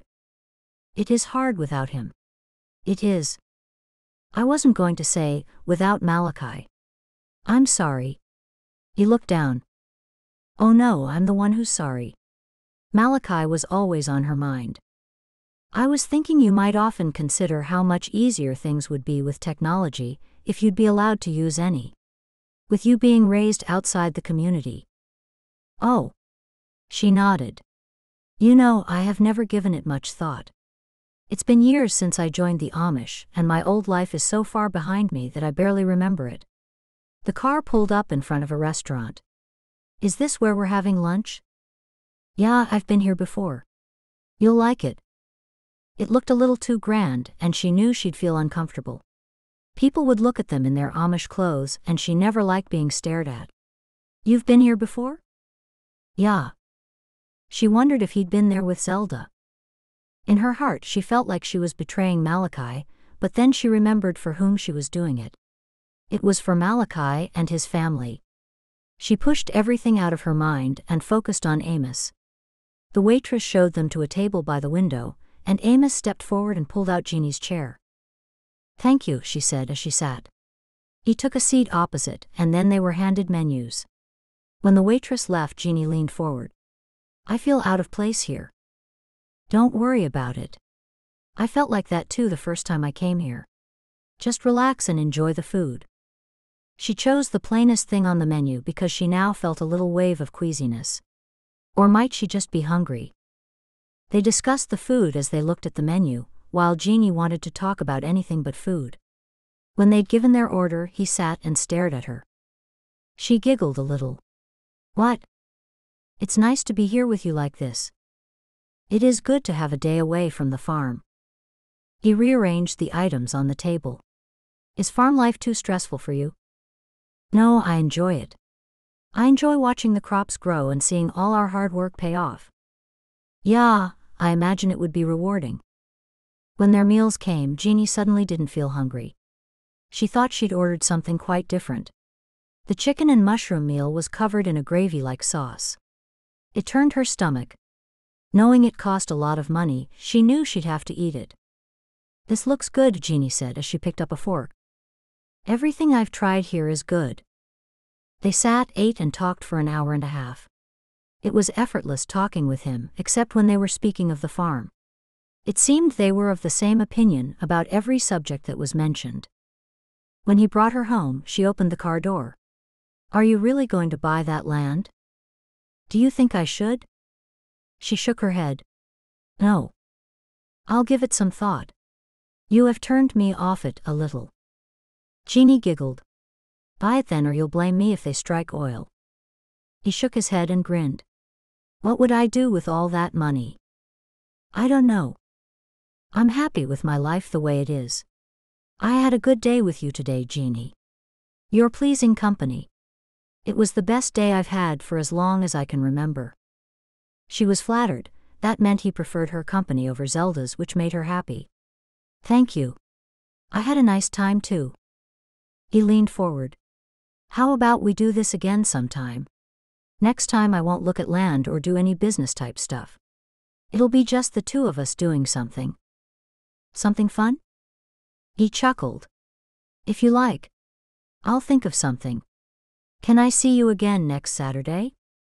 On Saturdays she normally worked on the farm, but Magda would urge her to accept his offer. Besides, she wanted to see him again. Being with him had given her a good rest from the daily pressures of life. I'd like that. Me too. I'll walk you to the door. Chapter 12. For the next few weeks, Jeanie and Amos saw each other every single Saturday. Mostly they stayed at his place and picnicked on the riverbank with Jasper running around. On his land, they were away from prying eyes and judgmental stares. It was so close to Malachi's death, and not everyone would have approved of the budding relationship. It had also become a habit that Magda woke Jeanie of a morning. Jeanie sat up as Magda handed her a tray of breakfast. Thank you. This looks good. I don't know what's wrong with me. I'm so tired all the time. Her mother-in-law stared into her face. You're not pregnant, are you? No, I've not had morning sickness. Not everyone does. Jeanie counted back months and weeks, the time since Malachi's death. It was possible, but unlikely since she'd been married for years and she had never gotten pregnant, not once. I'm not. Are you sure? Him. Quite sure. Most likely I just need a tonic or something. I think I'm a little run down. Her mother-in-law sat down on the bed beside her. Me too. I'll take some of that tonic when you get it. I'm feeling the same. Although I felt like this every day for years. Jeanie giggled. We're a great pair, you and I. Just as well Werner has a lot of energy right now to make up for us. No one ever had the energy of Malachi. He was the fullest of life person I've ever known. As her mother-in-law talked about her sons, all Jeanie could think about was if she might be pregnant. Could it be possible after 5 childless years of marriage? Late that afternoon, Jeanie slipped away from the fields and called the community midwife from the phone in the barn and asked her to come see her the following afternoon. She knew her mother-in-law would be out at a quilting bee, and Werner would think nothing of a visitor stopping by. She would not get her hopes up. The chance of her being pregnant with her late husband's child was slim. Jeanie stared at Sandra, the community's midwife, after she'd told her of her symptoms, trying to read the expression on her face. So what do you think? There's one sure way to know. She reached into her bag and pulled out a plastic packet. Then she ripped it open. Pee on this. Jeanie grimaced and took the stick from her. Is that the only way to know? There are other ways, but at the early stage this is over 99% accurate. After this section's fully wet, leave it for 3 minutes, and if the 2 pink lines cross, you're pregnant. If only 1 line remains, you're not. Jeanie nodded and walked through to the bathroom. I'll be waiting right outside. Tell me when you've done it and I'll set my stopwatch for 3 minutes. Jeanie did what she had been told to do, which she found quite difficult because she was so nervous. Then she stared at the stick. Okay, start the timer. It's on. She closed her eyes, and more than anything she wanted the test to be positive. It would be sad that the child arrived after Malachi had gone, but she would have his child, and that would ease the pain of losing him. A child would brighten up all their lives. Okay, what does it say now? Jeanie looked at the stick and screamed, causing the midwife to open the door. You're pregnant? Yeah. Look. Jeanie held out the stick. I am, aren't I? You are. The 2 women hugged each other, and Jeanie couldn't stop jumping around for joy. I can't believe it. Is it real? Could this be wrong? The test? Highly unlikely. I can't wait to tell everyone. No, wait. I won't just now. You'll keep it quiet, won't you? That's part of the job. I won't say anything to anyone ever. The news of this has to come from you. She hugged Sandra again and then picked up the stick. Thank you, Sandra. I'm going to be a mom at last. I never thought this would happen. Someone will call me Mom. Tears streamed down her face. I never thought I'd hold my own baby in my arms. I'll have Malachi's child to love. Sandra put an arm around her. You've been blessed. God has sent you comfort after the tragedy. Yeah, he has. After a moment, Jeanie asked, what happens now? Together they worked out how far along Jeanie was. Nothing for a few weeks. I'll check on you every month until you're around 5 months, and then I'll see you more often. After Sandra left, Jeanie went out into the fields and did a few hours' work before Magda came home. Just as Jeanie was preparing the evening meal, Magda came home. Jeanie looked out the kitchen window and saw Werner taking over looking after the horse, and then Magda headed to the house. She couldn't wait to tell her the news. When Magda walked into the kitchen, Jeanie said, sit down. I have news for you. I have news too. Jeanie laughed. Mine's more important. So's mine, Magda said. Tell me yours first then. Magda shook her head. Go on. Tell me yours. Jeanie inhaled a quick breath as her heart pitter-pattered with excitement. Well, I had Sandra here today. Magda's eyebrows rose as she looked around. I would have cleaned up better before I left if I'd known you were having visitors. The housework has been let go since Malachi's not been here. Who cares about the house? It's fine anyway. Jeanie stared at her mother-in-law, waiting for her to guess why Sandra was there. You do know what Sandra does, don't you? Yeah, she makes quilts and we get a lot of money at auction time for them. She's got such a good eye for colors and design. God has given her a gift. When Magda finally sat down, Jeanie pulled out the chair beside her and sat. And what else does she do? She's the midwife. She stared at Magda. Why are you smiling like that? Magda, I can't believe you. Jeanie shook her head. What have I done? Magda put a hand to her mouth, looking confused, as though she'd forgotten something. Take a guess why the midwife would be here to see me. Why would I have called her to see me? Magda's jaw dropped open and her eyes bugged. You're not. Chapter 13. Jeanie nodded. I am. According to her and the little stick thing. 99.9% sure. Magda squealed and then laughed. This is the best news I've ever had in my life. I'm finally going to be a grandmother. Didn't I ask you whether you were? You did. You were right. Magda grabbed Jeanie's face, placed her hands on her cheeks and kissed her forehead. Thank you, Jeanie. That's what I've been waiting for. I thought it'd never happen. Me too. It's such a shock. That explains why I've been so tired, I guess. And grumpy, Magda said. Jeanie looked into Magda's green eyes. Have I? Yeah. I just thought it was grief. Must be hormones. I had no idea I was like that. No. I was only joking. Magda giggled like a young girl. It made Jeanie even happier to see Magda so delighted. Then Magda stopped smiling. You can't let him know. Werner? No. You can't let Amos know. Well, he's going to find out sooner or later. I can't keep a secret like this for too long. Magda stared at her and slowly shook her head. I heard something. What is it? He's been fooling you as much as you have him. Jeanie frowned, trying to figure out what she was talking about. How so? Amos has got someone interested in buying the farm, and he's been using us to keep it nice until the sale goes through. What? No. It can't be true. He wouldn't. No one's come to look over the farm. I'm sure of it. That's what my news was. I must say I like your news better. Has a sale gone through? Jeanie thought back over the last few Saturdays she'd spent with Amos. He'd not mentioned a thing. No, I said someone is interested in it. I heard it at the quilting bee. Someone knows someone who knew someone else who was talking about buying our farm. I can't believe it. He's been using me? At first she was horrified, and then all she could do was laugh.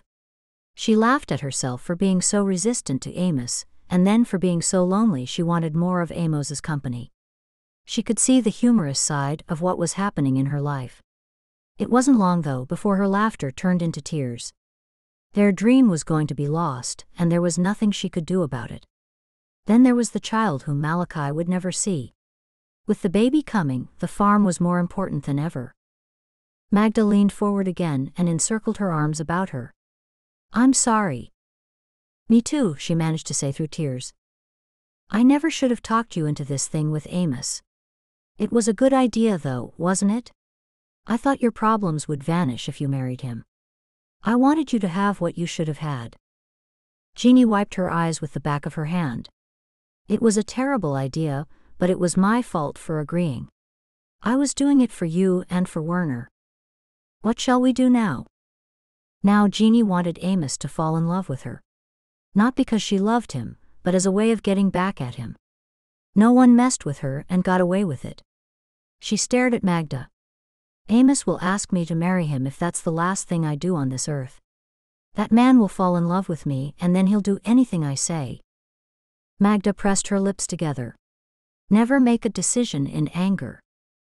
Anger is all I have left. You have to think of the baby. That's who I'm thinking about. Are you doing this because you want your baby to have a father? The baby has a father.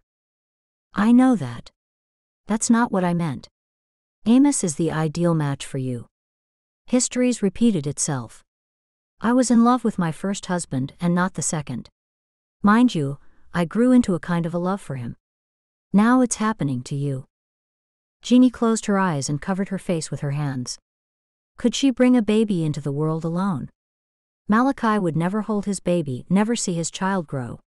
Tears streamed down her face. Why now, Magda? Why couldn't I have had this baby when we first got married? Magda pulled Jeanie's hands away from her face. Because that's not God's timing. All things under the sun have the right time. Now is your time. God has blessed you. Don't go thinking otherwise. You're right. I'm pleased I am. I know this is a miracle, and I shouldn't look upon it as being anything else. I've longed for my own child for ages. It's been agony watching women get married, and then having children less than a year later. I've tried so hard not to be jealous when I see pregnant women or young mothers with their children. I've always felt like such a failure. Malachi kept telling me to relax and it would happen, and now it has. He was right. When will you let everyone know? Magda, you know I can't. Magda's eyes sparkled. That's what I was hoping you'd say. Now that I'm pregnant, keeping the farm is even more vital. That's what Malachi would have wanted. We must get the farm for him, Magda, we must. But at what cost? Jeanie wiped her eyes. Anything it takes. Your child is going to need a father, and if you can convince Amos to marry you, all the better. I don't want to have to convince anyone. Magda put her elbows onto the table. That's not what I meant exactly, but if he happens to fall in love with you. Do you think there's a chance the rumor you heard today could be wrong? There's a chance, but I believe it's true. We have to hope they're wrong. I have to find out. What are you going to do? Jeanie stood and grabbed her coat from the peg by the back door. I'm going to visit him. And Magda, don't forget, we have to keep news of my pregnancy secret from Werner. I don't want him to have the burden of being quiet about it. Okay. I won't say a thing. Good. I'll help you hitch the buggy. You have to be careful with yourself. I feel fine. Magda stood up. Yeah, but all the same, you're carrying my grandchild. Jeanie giggled. You're such a worrier. You'll be the same once you have a child. Both women walked outside to get the buggy ready. Once Jeanie was alone in her buggy and out on the open road, she thought more about what she'd say to Amos. She had no idea, and nothing came to her. She closed her eyes for a moment and enjoyed the cold, fresh air on her skin. Her usual way was to face problems head-on. That wouldn't work this time. She had to be strategic just in case Amos was being that way too. If Amos really had a buyer for the farm, she'd find out somehow. Then her mind raced, wondering who the buyer was, whether it was someone she knew or whether there was no one at all. Chapter 14. Driving the buggy, Jeanie let out a sigh. She wanted to scream and would have done so if she'd had more energy. She had thought all her problems were solved when Zelda left. Now the problems were twice as bad. Looking down, she placed her hand over her belly. I can't wait until you're born. I've so many things to teach you about life. I'm not being a good example right now, but this will pass, and then I'll behave like a proper mother and show you how to be a good young man or young lady. You won't have your dad, but you'll have a nice uncle and the best grandmother ever. Before she knew it, she was pulling into Amos's driveway and she still didn't know what she was going to say. He came toward her with a worried face. What's wrong? She asked. It's Zelda, she's coming back and she doesn't know about. She didn't ask if. Jeanie's heart sank. Oh, that's not good. I'll tell her when she gets here. Jeanie knew he meant that he'd tell Zelda that they'd been spending time together. Why didn't you tell her before she left to come here? I couldn't. She was already here at the train station. What will you do? I'll tell her that you and I. Oh, Amos, we don't really know what you and I are doing. For all her anger and plotting, she couldn't stand between Amos and Zelda if they were truly meant to be together. The question loomed of whether he'd want her if he knew she was having Malachi's child. He raised his dark eyebrows. I hope we both feel the same. I've never had these feelings for anyone. What I have with you. He gulped. I feel it's different from anything I've ever felt. Those words were what she wanted to hear, and the farm left her mind completely. Really? I wouldn't lie to you. She took a step closer. I've heard some things. What do you mean? Things about what? That you have a buyer for the farm and you're making us work hard, and then you'll sell it out from under us. His eyes grew wide. Who said such things? I'm not sure. It was second and maybe third-hand information, but sometimes there's truth in those kinds of things. Is that what you think of me, Jeanie? She swallowed hard. I don't want to think that, but you didn't give us the farm, and it would have been Malachi's if only he'd gone and signed for it when you told him the paperwork was ready. We've been over and over this so many times, Jeanie. We're never going to agree on it. She sensed his annoyance. Things will have to change between us now that Zelda is back. No. I'll tell Zelda the truth as soon as she arrives, he said. Where's she staying? I heard someone's already moved into the house where she was living. She said she's been invited to stay with Bishop Luke and Ruth. Jeanie hoped Zelda's return wouldn't awaken old feelings within him. I should go. Don't. Stay with me. She won't be here for some time. Okay. They walked to the porch, and he pulled a chair closer for her to sit. Once they were both seated, he said, I have a confession to make. She held her breath. I haven't been entirely straightforward with you. Go on. In the beginning, I didn't give the farm to you because I wanted to see more of you, and that was the only contact I had with you. I didn't want you to watch potatoes grow without thinking of me. She rubbed the side of her face as she listened. This is surprising to hear. I had feelings for you before you chose Malachi, and yet I was glad for him to have you as his wife. I never thought he'd have misfortune in his life and leave you a widow, but it's happened. I knew I couldn't move too quickly, but neither did I want to let you slip from my life a second time. That confirmed his feelings for her were real. She was the one being deceiving. A tear escaped her eye and she looked away from him. Why have I upset you? It's not you. It's just that I'm so mixed up. All I could think about was the farm and what we'd lose if we didn't have it. We all worked so hard. I hope the farm's not all you're thinking about these days. Zelda is? Zelda has nothing to do with us. But she's coming back here because she likes you. To take up where things left off. Things weren't adding up. If he didn't have feelings for Zelda, what was the talk about Zelda's brothers taking over? He sighed. I met her and we got along. 2 months later she shows up here thinking we're boyfriend and girlfriend. She even rented that house before I knew about it. Weren't you in a relationship? I was forced into it before I knew what was happening. I never asked her to come here. But you wanted her brothers to take over the farm? She wanted them to move here. I felt obligated and didn't know where things were going in my life. I don't want to be single and alone forever, Jeanie. She nodded and looked up at the fluffy clouds gently floating along with the breeze. I can understand that. If Malachi hadn't died, I might have ended up marrying her. Who knows? I don't want to get in your way or in Zelda's way. She felt sorry for Zelda coming back all that way, thinking he'd be happy to see her. You've brightened my life and given. Don't say any more, Amos. He chuckled. Why not?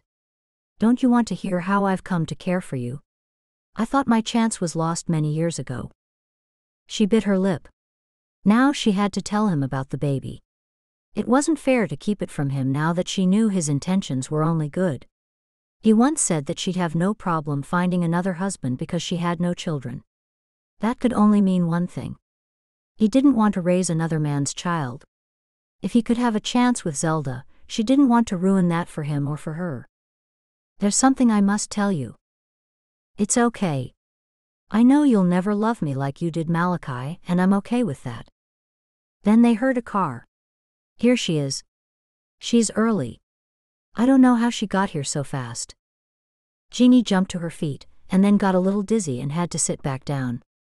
This isn't good that she sees me here. We'll have to say we were discussing business. He frowned at her. I'll say nothing of the kind. She must know the truth. Are you sure of your feelings? There was no time to tell him about the baby now. Not with Zelda breathing down their necks. I am. But I need to tell you something. Why don't you go home? I'll stop by later and then we can talk about anything you want. Zelda got out of the taxi and stared over at the two of them. Amos left the porch and walked over to her, and Jeanie followed close behind. She'd say hello and goodbye and then get out of there as fast as she could. She could tell by Zelda's pained expression that she didn't approve of Jeanie being at Amos's home. Chapter 15. Hello Zelda, it's nice to see you back. I was just leaving. I didn't expect to see you here, Jeanie. We'll talk about why she was here soon, Amos said. Jeanie gave Zelda a little nod and then walked quickly to her buggy. All the way home, Jeanie was plagued with guilt. She shouldn't have left there without telling Amos she was pregnant. He might have felt different about his options if he'd known that. Rain started falling hard. The sky had gone from blue to gray in a matter of minutes. When Jeanie got home, Werner was there to unhitch the buggy for her. She pulled a raincoat over her head and hurried into the kitchen to find Magda. You're all wet, Jeanie. That's because it's raining. Jeanie arranged the raincoat over a chair near the kitchen stove to dry. Magda turned to look out the window. So it is. I was so busy baking, I didn't notice. The last time I looked out the window, the sun was shining. It smells amazing and I'm so hungry. Want some warm bread? Soon, but first I have to tell you what happened. Magda stared at her. You talked to him? Yeah, sit down and I'll tell you. Magda bustled over to take a seat, and then Jeanie told her what had just happened with Amos and about Zelda coming back. That's no good. Magda sighed and then shook her head. I know, I should have told him about the baby. He might not be so keen on me. Nonsense. It's true, he said something about it once. Magda locked eyes with her. You must have misunderstood him. Jeanie knew what she'd heard, but Magda could be so dogmatic about things sometimes it was easier not to argue. Anyway, that aside, now that Zelda's back, this might change things. No, you just told me he was going to tell her things wouldn't work out between them. He's been enjoying spending time with you each Saturday. Jeanie bit her lip. Should I go back now and tell him about the baby? Magda's cheeks puffed. Do we have ownership of the farm? You know we don't. Then no, now is not the right time to tell him. Not if you don't think he'll be pleased. Jeanie stared at her mother-in-law. She was certain being deceptive was not the right thing to do as a woman of God. It certainly didn't feel right. He could change his mind once he sees Zelda again. I'll be forgotten. Don't say it, What's going on? Werner said, wiping his wet face with a towel. They both turned to look at him. You'll catch your death. Change out of those wet clothes, his mother ordered. I will, soon as you tell me what you were talking about. Nothing, Jeanie said. It's women's business. When he stood there staring, Magda added, cramps and such. A look of horror covered Werner's face, and he turned on his heel and left them alone. Magda chuckled. Always works. Jeanie shook her head and then whispered, I don't know if I can carry on with all this deception with Amos. Don't you want your baby to call someone Dad? I am growing fond of Amos, but Malachi has just died. I can't replace him with the snap of my fingers. You'll never replace Malachi. Don't even think that way. Jeanie shrugged. If it's meant to be, it'll happen over time someday. I'm an old lady, and I need to tell you that things happen when you make them happen. There were 2 of us young women interested in Malachi's father, but I made sure he chose me. Seeing the wicked gleam in Magda's eyes, Jeanie knew she didn't want to know any more about that. I prefer to leave things up to God. Maybe he wants us to start somewhere else on our own, just the 3 of us. Well, the 4 of us now. Magda shook her head. You can't give up so easily. Amos will make a perfect husband for you. Who else would you marry? I can't think of anyone more suitable. Jeanie put her hand over her stomach. I've got other things to occupy my time at the moment. And anyway, he won't think much of me when he learns I've been deceiving him. Swiping a hand through the air, Magda said, many women don't know they're pregnant until they're 6 or 7 months along. That doesn't sound right. Many? It's true. Well, some women anyway. Believe me. I can't keep secrets. If I marry him or anyone else, I have to tell them the truth. Secrets aren't good to keep. Jeanie leaned back in her chair. I just wish we knew one way or the other. I'm past caring about the farm now. If we're going through these struggles, I'm sure it's not meant to be. How can you say that? You're being undecided. God doesn't like lukewarm people, people who are wishy-washy. First you want the farm and then you don't. You have to make up your mind what you want. Look how hard you and Malachi have worked. Do you remember what it was like here when we arrived, and what this very house was like? Jeanie thought back to the dusty barren fields and the house with the doors falling off the hinges, the mice, dirt on the floor, and even on the kitchen countertops. They'd practically rebuilt the house too. You're right. We put all we had into it, but Amos did say he'd get us another house. Which I guess kind of sounds like we're taking a handout, and I don't like the way that feels. Jeanie leaned forward, placing her elbows onto the table. We have to leave this with God, Magda. Magda lifted up her hands. God works through these and he uses this. She tapped the side of her head with one of her fingers. Jeanie kept silent. There was no point trying to reason with her mother-in-law when she set her mind on something. That night, Jeanie prepared the evening meal while Magda slept. Magda often had an afternoon nap, but today she slept longer than usual. Just when Jeanie was fixing Magda's dinner on a tray to take up to her, there was a knock on the door. She put the meal back in the oven and hurried to the door. When she opened it, she was taken aback to see 3 police officers. Oh, she said with a lurch of her heart. Hello. Mrs. Yoder? There are 2 Mrs. Yoders here. Myself and my mother-in-law. Were you married to Malachi Yoder? Yes. I'm Detective Graham. He nodded his head at the male and the female uniformed officers with him. Officer Peters and Officer Wickers. Do you mind if we come in? She stepped back. Yes. I mean no. I don't mind. Come in. She showed them to the living room, still flustered, wondering what was wrong. Were they going to say that Malachi was in the wrong, and the accident had been his fault? We're sorry to have to tell you this, but we have reason to believe your husband's death was no accident. Chapter 16. Jeanie gasped at the news. If her husband's death hadn't been an accident, did they mean that he'd been murdered? She looked at the 3 strangers and tried to figure out what they meant.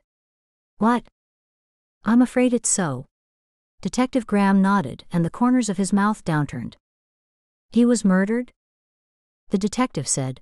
The driver of the car, who is now deceased, was a known criminal. In his possession, we found a note with instructions on how to hit a buggy so the occupant, your husband, would be thrown out. She gasped again. No. He nodded. We have reason to believe he was paid to kill your husband, or at least cause him serious injury. It's obvious he wasn't planning on killing himself in the process. Werner came into the room, and when he saw Jeanie's distressed face, he rushed to sit beside her and put his arm around her. What's going on? Jeanie said, This is my husband's brother. The detective repeated what Jeanie had been told. Do you know anyone who'd have wanted to harm your husband in any way, Mrs. Yoder? Jeanie looked at Werner and he shook his head. No, he said, looking at Detective Graham. Me either, Jeanie said. I can't believe this. I thought it was just an accident. Werner said, What do you know about this man, the driver of the car? Mitchell Booker was a criminal for hire. He'd do anything for a price. He'd been arrested for armed robbery and several incidents of breaking and entering over the years. Tell me about Malachi, the detective said. Jeanie looked at him. He was a good man. He worked on the farm here? Yes, he did. We all work on it, Jeanie said. Detective Graham leaned forward, looking between Jeanie and Werner. Who inherits the farm? Jeanie and Werner looked at one another. She looked back at Graham. We don't own it, Jeanie told him. Who's the owner? Detective Graham pulled out a pen and a notebook. Amos Troyer. He's from our community. And how would we contact Amos Troyer? I can give you his address, Werner said. Go on. While Werner gave him Amos's address, Jeanie's thoughts turned to Magda. How would she tell her this awful news? No one would want to kill Malachi, Jeanie said. It's still under investigation, but it does appear your husband's death was no accident. Otherwise, we certainly wouldn't be disturbing you like this. Tears escaped her eyes. I can't believe it. She stood up and wanted only to be by herself. Werner jumped to his feet. I think you should leave us alone now, if that's all right. Yes, of course. The three of them stood. We'll be in touch. Detective Graham handed over a card. Here's my number. If you think of anything that might help our investigation, please call us. Thank you. Werner took the card. We will. As Werner showed them out, Jeanie collapsed onto the couch and everything faded around her. Jeanie opened her eyes to see two worried faces. Werner and Magda were leaning over her. Confused, she tried to sit up and Magda said, Wait. Stay there. Werner, get her some water. Werner disappeared and Magda said, You fainted. Jeanie wondered if she'd been dreaming. She looked around. The police? They're gone. Werner told me what they said. Jeanie closed her eyes. It was true. It made everything worse. There were so many things she didn't understand. She had naively thought, back when she joined the community and gave her life over to God, all her troubles and worries would disappear and she'd have a life of safety and peace. Then Malachi died. No, he was killed. Was God testing her? That had to be it. Was it God's will Malachi had been murdered, or was it some evil force that had cut short his life? She felt a wet cloth on her forehead and opened her eyes. Werner had come back with a glass of water, and Magda was arranging the cool washcloth. Relaxing, she was grateful for their loving care. Sit up and have a drink, Magda said after a few minutes. She took the cloth from her forehead, gave it to Magda, and sat up. After a sip of water, she looked at Magda. Werner told you? Yeah. Jeanie knew they were trying not to worry her by keeping quiet about it. Who would have done it and why? It's not for us to concern ourselves with, Jeanie. Vengeance belongs to God. He will punish the person who did this to Malachi. That's right. You have to put it out of your mind, Werner said, and then added, Mom told me about the baby. Magda. I thought we were keeping it quiet. You've got to tell me. I'm family, Werner said. I'm an uncle. I told Werner and that's all. He knows to keep it quiet. He won't say anything. I was worried when you fainted. Jeanie took another sip of water, wondering who would want her husband dead. He never harmed anyone. He only ever helped people. Don't be concerned about that now. It must have been a mistake. Police don't know everything. Jeanie nodded, but in her heart she knew there was no error. Malachi's name was on that piece of paper from the other man's car. She was certain that's what the police had said. Tomorrow, she would visit the police and find out all she could. Chapter 17. Jeanie knew Magda would disapprove of her going to the police, so she'd had to let her think she was going to run some errands. As soon as she walked into the police station, she saw Detective Graham talking with someone. When he saw her, he excused himself and walked over. "Mrs. Yoder. You've remembered something? I'd like to ask some more questions if I could." "Yes. Come through to an interview room." Once they sat, the detective began, "I've just been talking to Amos Troyer. It's interesting to us that the owner of the farm you're living on knew the deceased." "Of course he did. They grew up together." She frowned at the detective. "Of course Amos would know who was living on his farm." "No, sorry. I'm not talking about your husband, Mrs. Yoder. I'm referring to Mitchell Booker, the driver of the car." "Amos knew the driver? The man who crashed into my husband's buggy?" The detective nodded.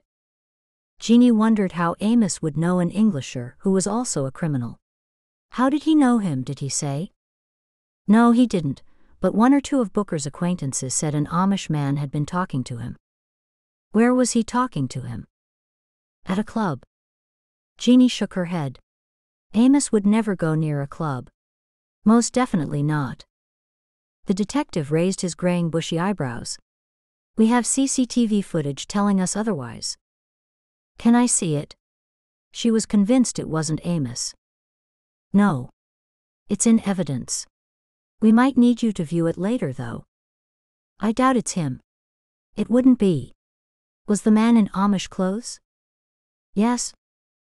"It could easily be someone else then." "It could have been anyone." "Was there a clear view of his face?" He stared at her, and she was sure there was pity in his eyes. "How can I help you today, Mrs. Yoder?" She swallowed hard, ignoring the uneasiness within. "I want to learn more about this man you say killed my husband." "There's not much to know. If you wait a moment, I'll get the file." "Sure." While he was gone, she looked around the gray room. There was a camera in one corner of the room, but no mirrors like she'd seen on police shows she'd watched before she'd joined the community. From how Detective Graham had been talking, it seemed Amos was the only suspect. When Graham got back, he sat down and opened the folder, pulled out a mugshot and slid it across the table to her. "This is Booker. Have you seen him before?" The man in the photo had short dark hair and a large mustache. His eyes were close together, a classic trait of criminals in the mystery books she used to read in her former life. "No. I don't believe I have." He took the photo back. "As I told you, he's been in and out of trouble most of his life. Since he was 16 and probably even younger." "Do you have any idea why this man would have done this?" "Money. Someone paid him. The question we need answered is, who would want your husband out of the way?" "I can't think of anyone. Malachi was just a quiet man who worked hard on our farm. He got along with everyone and didn't associate with anyone from outside our community." "Are you certain of that?" "Yes. He wouldn't have had the time even if he'd wanted to." The detective moved in his chair. "What happens now that he's gone?" "In what way?" she asked. "For a start, what happens to the potato farming business?" "I'm not certain." She didn't like to tell him all the carrying on that had happened with Amos. He leaned forward. "What do you mean?" "Well, haven't you talked with Amos Troyer?" "Yes, but I'm interested in your version of things." She frowned at the detective. "We're staying on for another few months, and then Amos will decide what he's doing with the farm." She didn't tell the detective about Amos offering them a house, because that might look as though Amos wanted them off the farm urgently. "What are the financial arrangements with Mr. Troyer? Are you leasing the farm from him?" Frowning, she asked, "Surely you don't need to know all this?" "It might help. Look, I converted to Amish and I know they do things very differently. You might not understand how they do business. It's all about relationships and it's not about the money. They do handshake agreements on most things."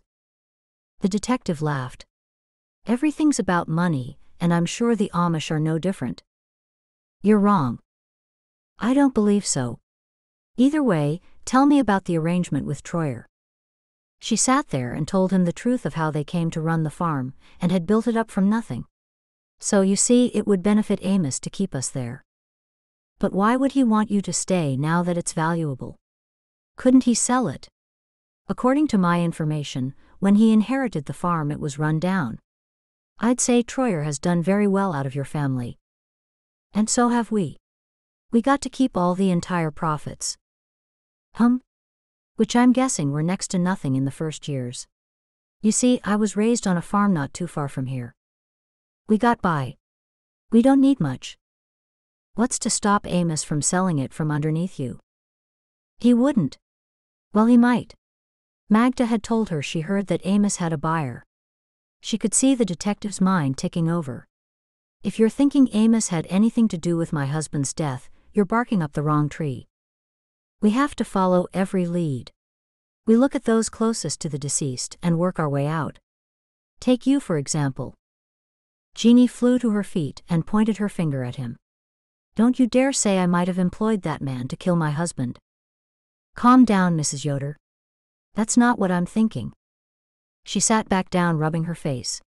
Her anger had flared again. When she composed herself, she looked up at the detective. I apologize. Just find the person who did it. That's what we're doing. Tears fell down her face and she covered her mouth. What do you need me to do? Go home. Go home and pray for us to find the people who did this to your husband. Jeanie nodded. I can do that. Will you be okay? She wiped her eyes. Yes. On wobbly legs, Jeanie walked out of the police station. When she saw a nearby bus stop seat, she sat down. Her buggy was parked a distance around the corner, and she needed to rest a moment. She knew her eyes must have been red, and she avoided looking at people who walked by. The only thing she could do was keep her mind on positive things. What did the farm matter? She was soon to welcome her child into the world. Whether her husband was murdered or whether his death was an accident, he was still gone and there was nothing that could change that. After giving herself a stern talking to and willing herself to carry on, she stood and walked to her waiting buggy. On the way back to the farm, she drove past Amos's house and was surprised to see Zelda's buggy there. It struck her as odd. Surely Amos told her that things wouldn't work out between them and then she would have gone back home. It was just another worry to add to her ever-increasing list of things to try not to worry about. When she got home, Magda came outside. Where have you been? She called out. I went to the police station. Magda walked closer. Why didn't you take me with you? I don't know. I wanted to save you the stress, I guess. What did they say? Nothing much. I talked with Detective Graham. They're still investigating and haven't learned anything new. She walked closer so Werner wouldn't hear. They asked questions about Amos. I think they are looking at him as a possible suspect. That's ridiculous. I know, but that's what they told me. They think he'll profit with Malachi out of the way, and they said Amos knew the man who died in that car. They said they had him, Amos I mean, at a club talking to him on CCTV footage. They think he paid that man to hit Malachi's buggy. Is that so? Yeah, but it could have been any Amish man on that footage. They all look the same in their clothes, don't they? That's right. It doesn't sound like something Amos would do. Did you tell them that Amos offered Malachi the farm and had drawn papers up to give it to him? No. I didn't. Maybe I did leave that part out. I told him everything else about the arrangement Malachi had with Amos. Detective Graham thinks Amos has a buyer for the farm just like you heard. Magda looked out over the fields.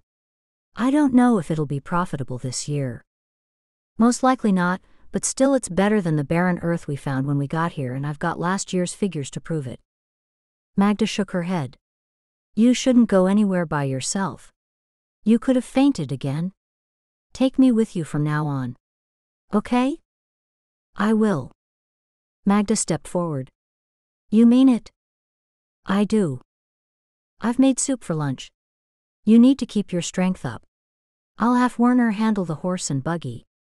After Magda had yelled for her son to come back from the fields, Magda and Jeanie walked inside. Jeanie sat quietly with her mother-in-law as they ate their chicken and corn chowder. "I don't think Amos has a buyer." "That's what I heard," Magda said. "He's straightforward with things. He told me about Zelda's brothers, and if he had a buyer I'm sure he would have said so." "You might be right. Time will tell." Jeanie gazed upon her creamy soup. Time is something we don't have a lot of. Chapter 18. When Saturday rolled around, Jeanie asked Magda to meet Amos's buggy at their regular time of 9 in the morning when he arrived at the farm. Magda told Amos Jeanie wasn't feeling very well. He sent his regards and went home. Jeanie hoped she was doing the right thing, but if she spent any more time alone with him she'd have to tell him about the baby. They never talked to one another much at the meetings on Sundays in case they set tongues wagging. Through the week they both worked, so Saturdays were all they had. On Saturday afternoon, Magda and Jeanie once again worried about their future as they made a large evening meal, enough so there'd be leftovers for their day of rest. "I should be relaxing and looking forward to my baby rather than worrying about everything." Jeanie continued to chop carrots into small pieces. "You can relax when this is all over. But what will the police reveal, and who could have wanted Malachi dead? There must be some mistake. What if Amos wanted him gone?" Magda said. "What are you saying?" "Well, it's possible it's his way of getting you and the farm, Jeanie." Jeanie narrowed her eyes at her. "Don't joke about it." "I'm sorry. You've been spending time with him, so maybe he's changed his mind about selling. Just like he changed his mind about Zelda and also Zelda's brothers. That only proves what I said. He liked you a long time ago. Let's rethink what we believe to be true. Who would profit from Malachi being injured? Zelda, so she could have her brothers help run the farm and eventually take it over?" Magda shook her head. "Why not? What do we know about her?" Jeanie asked. "Enough to know she's not a murderer. It must have been an Englisher who did it." Magda filled a pot with water and then set it on the lit stovetop. "Why don't we investigate things ourselves?" Magda sat back down. "How?" "We'll invite them here to the farm, Zelda and her brothers. What if we say we're considering leaving the farm, and we bring all the brothers here to teach them what to do?" Magda grimaced. "That's only a good idea if we're convinced it was one of them. We could find out." "How?" Jeanie sighed. "I'm not sure. One of us would have to get closer to Zelda. She already doesn't like me." Jeanie hoped Magda would offer to befriend her. "I think you're wrong, Jeanie. She might not like you, but she might decide to be nice to you to find out exactly what's going on between you and Amos. He changed his mind about the brothers, but I don't know how else we can find out if it was one of them. They're the only ones I can think of who stood to gain anything with Malachi out of the way. I'll see if I can talk things over with Amos. I'll tell him the farm is getting a bit much for us. Then we'll have to change our course when we find out more. For now we go with what we know." Jeanie leaned back in her chair and held her head. She felt like she was in a family of gangsters plotting against someone. This was not the life she had thought she'd have when she joined the Amish and married Malachi. That night all Jeanie wanted was to be in a dark room, somewhere quiet, where she wouldn't have to think. "I'll have an early night if you can do my share of the washing up, Werner?" Jeanie asked. "Of course." "Not feeling well?" Magda asked. "It's all a bit too much for me." "Mind those stairs." "I'll be careful." "Don't worry." Jeanie climbed the steep stairs that they'd always planned to fix and opened her bedroom door. She pulled off her prayer cap before she went and looked out the window across the darkened fields. When Malachi was alive, they'd look out that very window most evenings, and they'd both felt a sense of pride at what they'd accomplished. Was God now punishing them for that pride? It was God who gave the increase. Had they moved their focus away from God in their diligence to make a profit and keep the farm at any cost? Was He angry with them? She covered her tummy with her hand and prayed. Would God want them to discover who paid that man to crash into Malachi's buggy? She moved to her bedside table, unpinned and then unbraided her nearly waist-length hair. Then she slowly ran her fingers through it to loosen the tangles as she tried to untangle her thoughts. She was reminded that there was no security in this world except with God. For her peace of mind and the health of her baby, she had to rely on him. Without her husband to lean on, he was now all she had. Standing by the window again, a cold shiver rippled up her spine. She was there alone in the room that she once shared with Malachi. There was a gaping void in her life without having someone to share it with. Magda was right, it would be better for her child to have a male figure to grow up with. Even though Werner was living with them now, he wouldn't be there forever. He'd meet some lovely girl and get married, then it would be just Magda and her alone. Two lonely widows raising a child. She heaved a sigh, undid her apron, and lifted her dress over her head. Reaching under her pillow, she took hold of her cotton nightgown and pulled it on. This place had been her home for so long it would be hard to leave it, but now it was becoming more likely every day. The only way she could cope with the future was to be carefree about the outcome. Whatever is your will, God. Thy will be done. She got into bed and slid under the quilt, closed her eyes and focused her thoughts on the pleasant times she'd had with Malachi. As much as she tried, her mind kept going back to sorrow-filled places. Never would she feel Malachi's warm breath on her neck, never enjoy the caress of his fingertips or the softness of his lips against hers. She had no hand to hold while drifting off to sleep. Her life would be forever filled with lonely nights in cold beds. Her thoughts turned to her child, who'd never see Malachi's face and never even hear the sound of his voice. Sleep came to Jeanie that night, but not before her pillow was soaked with her tears. The next day at the Sunday meeting, Jeanie had one thing on her mind, and that was what she'd say to Amos when she spoke with him. Jeanie looked over at Amos, as she sat with Magda in one of the center rows waiting for the meeting to begin. I see Zelda's here. She didn't go home like you thought she would, Magda leaned over and whispered in Jeanie's ear. I just overheard that one of Zelda's brothers is coming tomorrow and staying for a few weeks. They still want to move to this community. Magda's eyes flickered with annoyance. Make sure you talk with him and find out exactly what's going on. I will, don't worry. They sat through the meeting, and Jeanie was so churned up about her uncertain future that she barely listened to a word of the teachings. After the meeting, she waited until Amos was alone. How are you feeling? He asked when she approached. Much better, thank you. You don't look too good. She raised her eyebrows. That's because I'm a little confused about something. Did you tell Zelda about us? I did. Then what's going on with Zelda's brother coming here? I feel obligated to help her brothers because I told her I would. I mentioned I can find work for them here. Jeanie shook her head. You mention a lot of things, Amos. He stared at her and she could see the concern in his dark eyes. I'm only trying to help people. What did you say to her? Zelda? Yeah. He took a deep breath. It didn't go as well as I hoped. I told her I had feelings for someone else and she dismissed it. It was as though she didn't hear. I tried, believe me. I don't want to string her along or give her a false impression, but what can I do if she won't listen? That would be hard. She shook her head. I'm sorry, Amos. I'm just feeling out of sorts today. I'm grumpy. He chuckled. It's okay. I can understand that. There's no excuse for a bad mood. Your life has changed in a short space of time.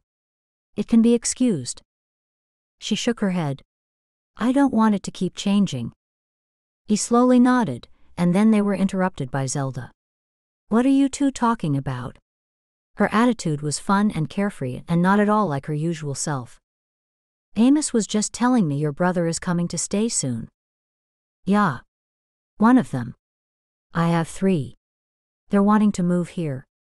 I've told them all about this community and the opportunities here.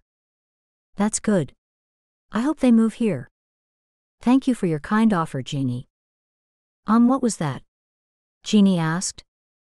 Magda told me just now that my brother is welcome to stay at the farm, so Werner can show him how the place is run. Jeanie opened her mouth about to say something when she saw Amos staring at her in disbelief. What's going on? Amos asked Jeanie. It seems Magda has invited Zelda's brother to stay with us for a few weeks, or however long he wants. She looked up at Zelda. Things hadn't gone according to plan, but maybe that was for the best. When did you talk with Magda? Just now. I've got to see someone about something. Excuse me. Jeanie left them and walked away to the other side of the bishop's yard. She looked back and saw Amos looking about for her, so she deliberately joined in a conversation with a group of people. Before long, Amos was right beside her. Can I have a word with you, Jeanie? Sure. She took a few steps away with him. What are you doing? Don't you want the farm now? I do. Nothing's changed. Then what was all that about just now? Why would you encourage Jeanie's brother? It doesn't make sense. It was Magda who invited her. Have the police been to see you? About the accident? Yeah. They have. They've questioned me on a couple of occasions. Why? It's just that they think it wasn't an accident. His eyebrows drew together. What then if it wasn't an accident? She looked around about her and then whispered, They found a note at the man's place, the driver of the car. There was a note explaining where to best hit the buggy to tip it over, where to hit it and so forth and at what speed. No. She nodded. It's true. They didn't tell me that. He rubbed his chin. What does this have to do with having Zelda's brother? Jeanie took a deep breath and thought it best to tell the truth. Magda and I wondered if one or more of Zelda's brothers wanted Malachi out of the way, to clear the farm for them. They might not have meant to kill him, just injure him. What do you know about her brothers? Don't tell me that you believe it too. Well, I don't know, but the police found?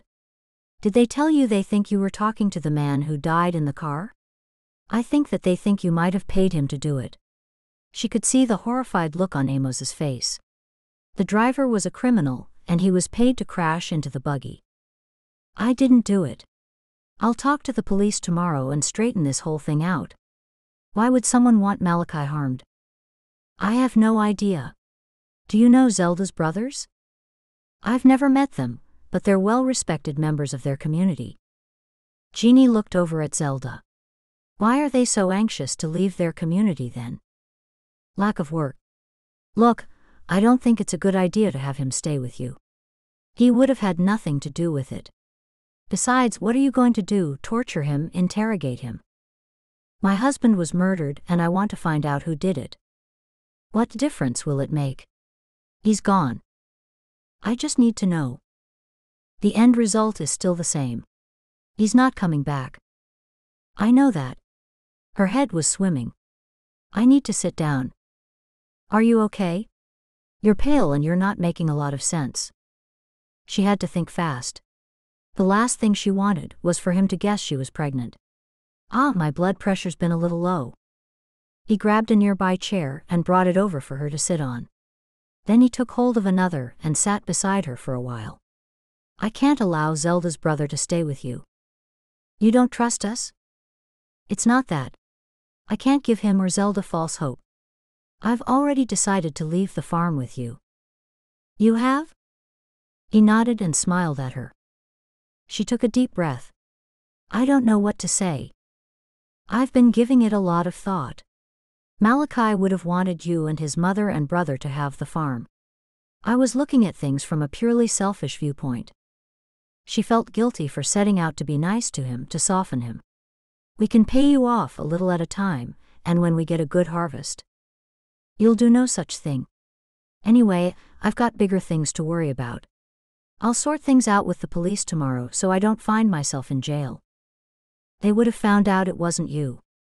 Jeanie would feel better knowing who had paid that man to run into Malachi's buggy. Well, I'd like to make certain they know I didn't have anything to do with it. And I will talk to Zelda and tell her it's not a good idea for her brother to stay on the potato farm. Thank you. It was a burden off her shoulders that Zelda's brother wouldn't be staying with them. I'll tell her I'm giving it to you.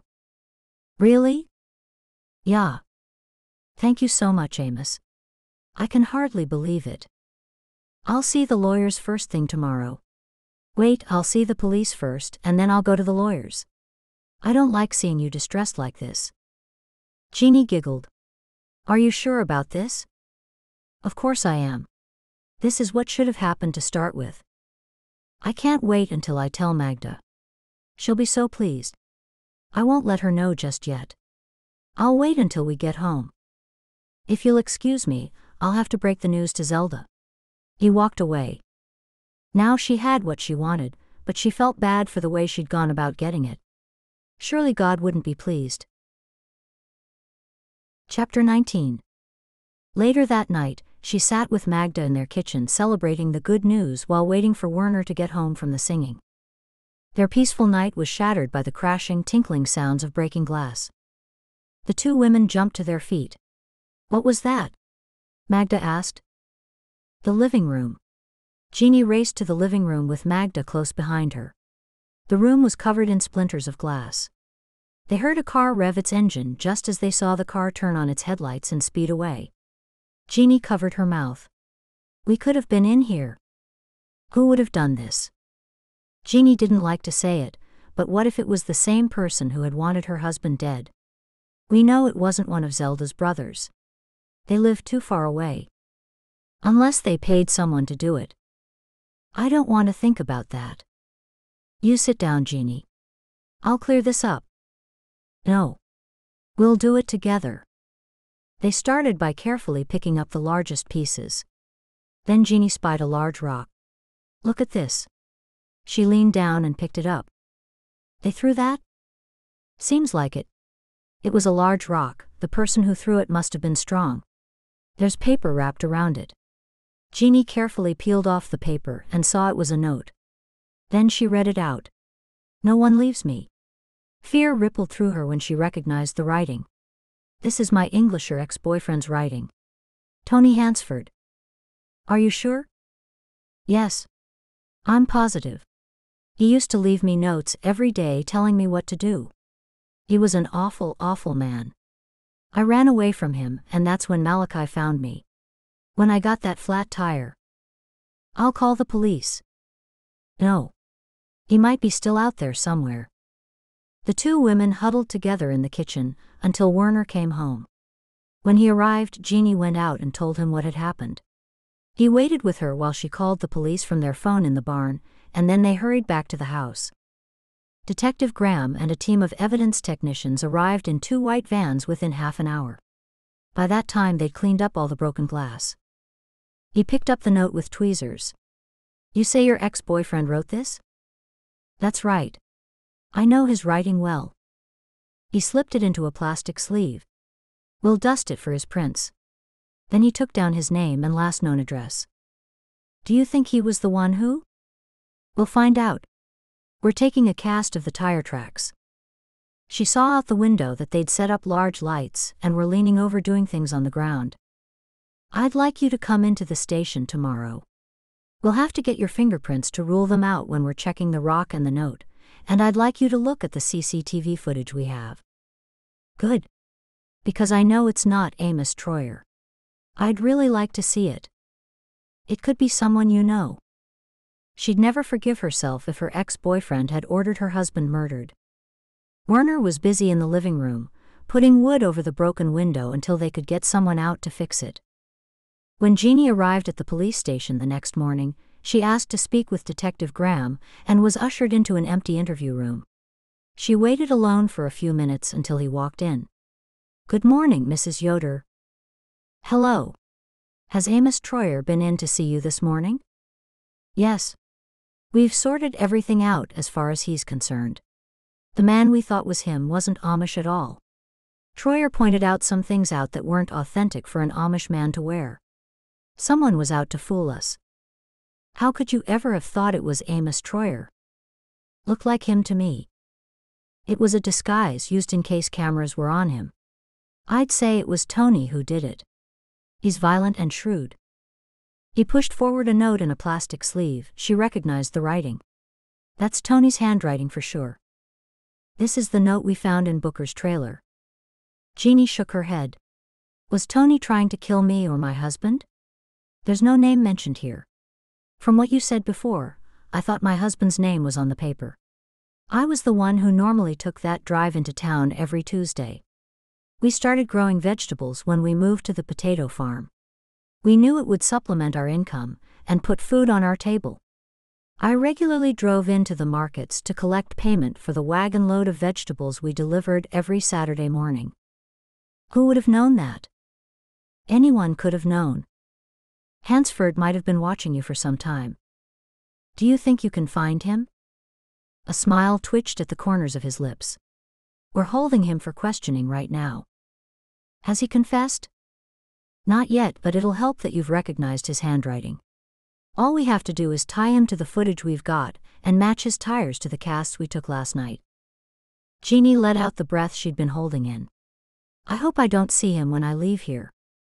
We'll hold him for as long as we can. Don't worry yourself. I'll try not to. From what we know, a long-term girlfriend left him not too long ago, and it seems he wanted to get back at all the women who walked out on him. By hurting my husband? People like him are irrational, but he could have meant Mitchell Booker to hit the buggy with you driving it. Wait right here. I'll see how far they've gotten with him. As she waited for the detective to return, she thought back over the whole thing. She felt bad for thinking her husband's murder might have had something to do with Zelda's brothers. It had had nothing to do with the potato farm. When he walked back in, he was smiling. What's happening? Hansford confessed. Really? Yes. He had a vendetta he was going to carry out. Now he sees he's beaten. For now, there's no need for you to view the CCTV footage. Did he hurt anyone else? Not that we know of at this stage. Jeanie shook her head. He's not a stable man. He needs help. Well, let's hope he gets it, shall we? First, we'll charge him and try to keep him off the streets. He could get bail, so I'd advise you to be watchful over the next several months. I will. I'll keep you informed. Thank you. She stood up and offered her hand, and he stood and shook it. Thank you for your cooperation. As she was at the door, she turned around. He was trying to kill me. He didn't admit to that. Oh. She turned and walked out of the room, closing the door behind her. When she got to the entranceway, she was joined by Magda, who had been waiting for her. She was so glad to see her friendly face. What happened? Magda asked. I just need to get out into the fresh air, and then I'll tell you everything. It was hard to tell Malachi's mother that the man had meant to cause her harm, but she was through with being deceptive. It was horrible, Magda. Tony was in one of those interview rooms. It was way too close and it made me feel awful. You didn't see him? No. She explained everything to Magda as they walked to the buggy, and then added, something went wrong somewhere for the driver of the car to get killed as well. The man was misguided, most likely trapped in a life of crime, and he died for it. Jeanie looked over at Magda, and was reminded of the reason she was attracted to God's people. They were humble and gentle people. Tony dressed in Amish clothes while he was arranging with that man to kill me or injure me. Jeanie shook her head. That was so weird. Why would the police think he looked like Amos? Do they look alike? No, not at all. Well, I suppose they have the same build, but that's all. They reached the buggy. At least we can relax with the farm with Amos giving it to you. I must tell him the truth about everything. Jeanie climbed into the buggy. Standing outside the buggy looking in, Magda said, Truth about what? I have to tell him I tried to make him like me. Magda got in beside her. I don't think that's a good idea. It's just something I have to do. She looked behind her and moved her buggy out onto the road. Please don't try to talk me out of it. I also need to tell him about the baby. Jeanie didn't like to be a person who was swayed by the opinions of others, but that was what she'd become. Malachi had always told her to listen to her heart, and she was going to, starting from that moment. Chapter 20. When Jeanie had taken her mother-in-law home, she felt she had to head over to Amos's place to make her confessions about everything. He deserved the truth. In time, she might have married a man such as Amos, since she wasn't the kind of woman who liked to be alone. As much as she loved Malachi, he was gone, and she was still very much alive, with, God willing, a long life ahead of her. Every mile of the journey, she thought how easy it would be to remain silent, and not tell Amos of her deceit. It would be the simplest way. She sat in the buggy when she arrived at his house, summoning the courage to face him. With a good deal of self-talk, she got out of the buggy and knocked on Amos's door. When he opened it, a smile spread across his face, and then she struggled to find words to begin her confession. "What is it?" "I need to talk to you about something." She shook her head. "Has something bad happened?" She shook her head. "Well, maybe." He led her into the house and sat her down on the couch. He sat beside her and took her hand. "Tell me what it is." She gently took her hand away from his, not feeling worthy of his touch.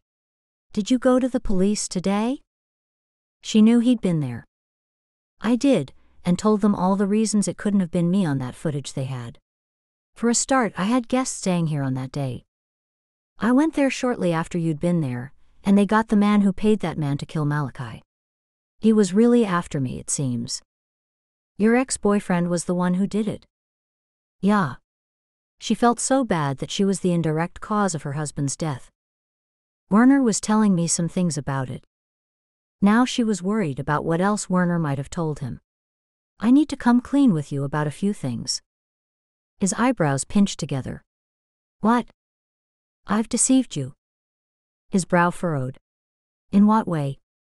She wanted to tell him that she deliberately set out to make him fall in love with her, but she couldn't. She just couldn't hurt him that badly. "You see, I must. I'm having a baby." Both hands instinctively flew to her belly.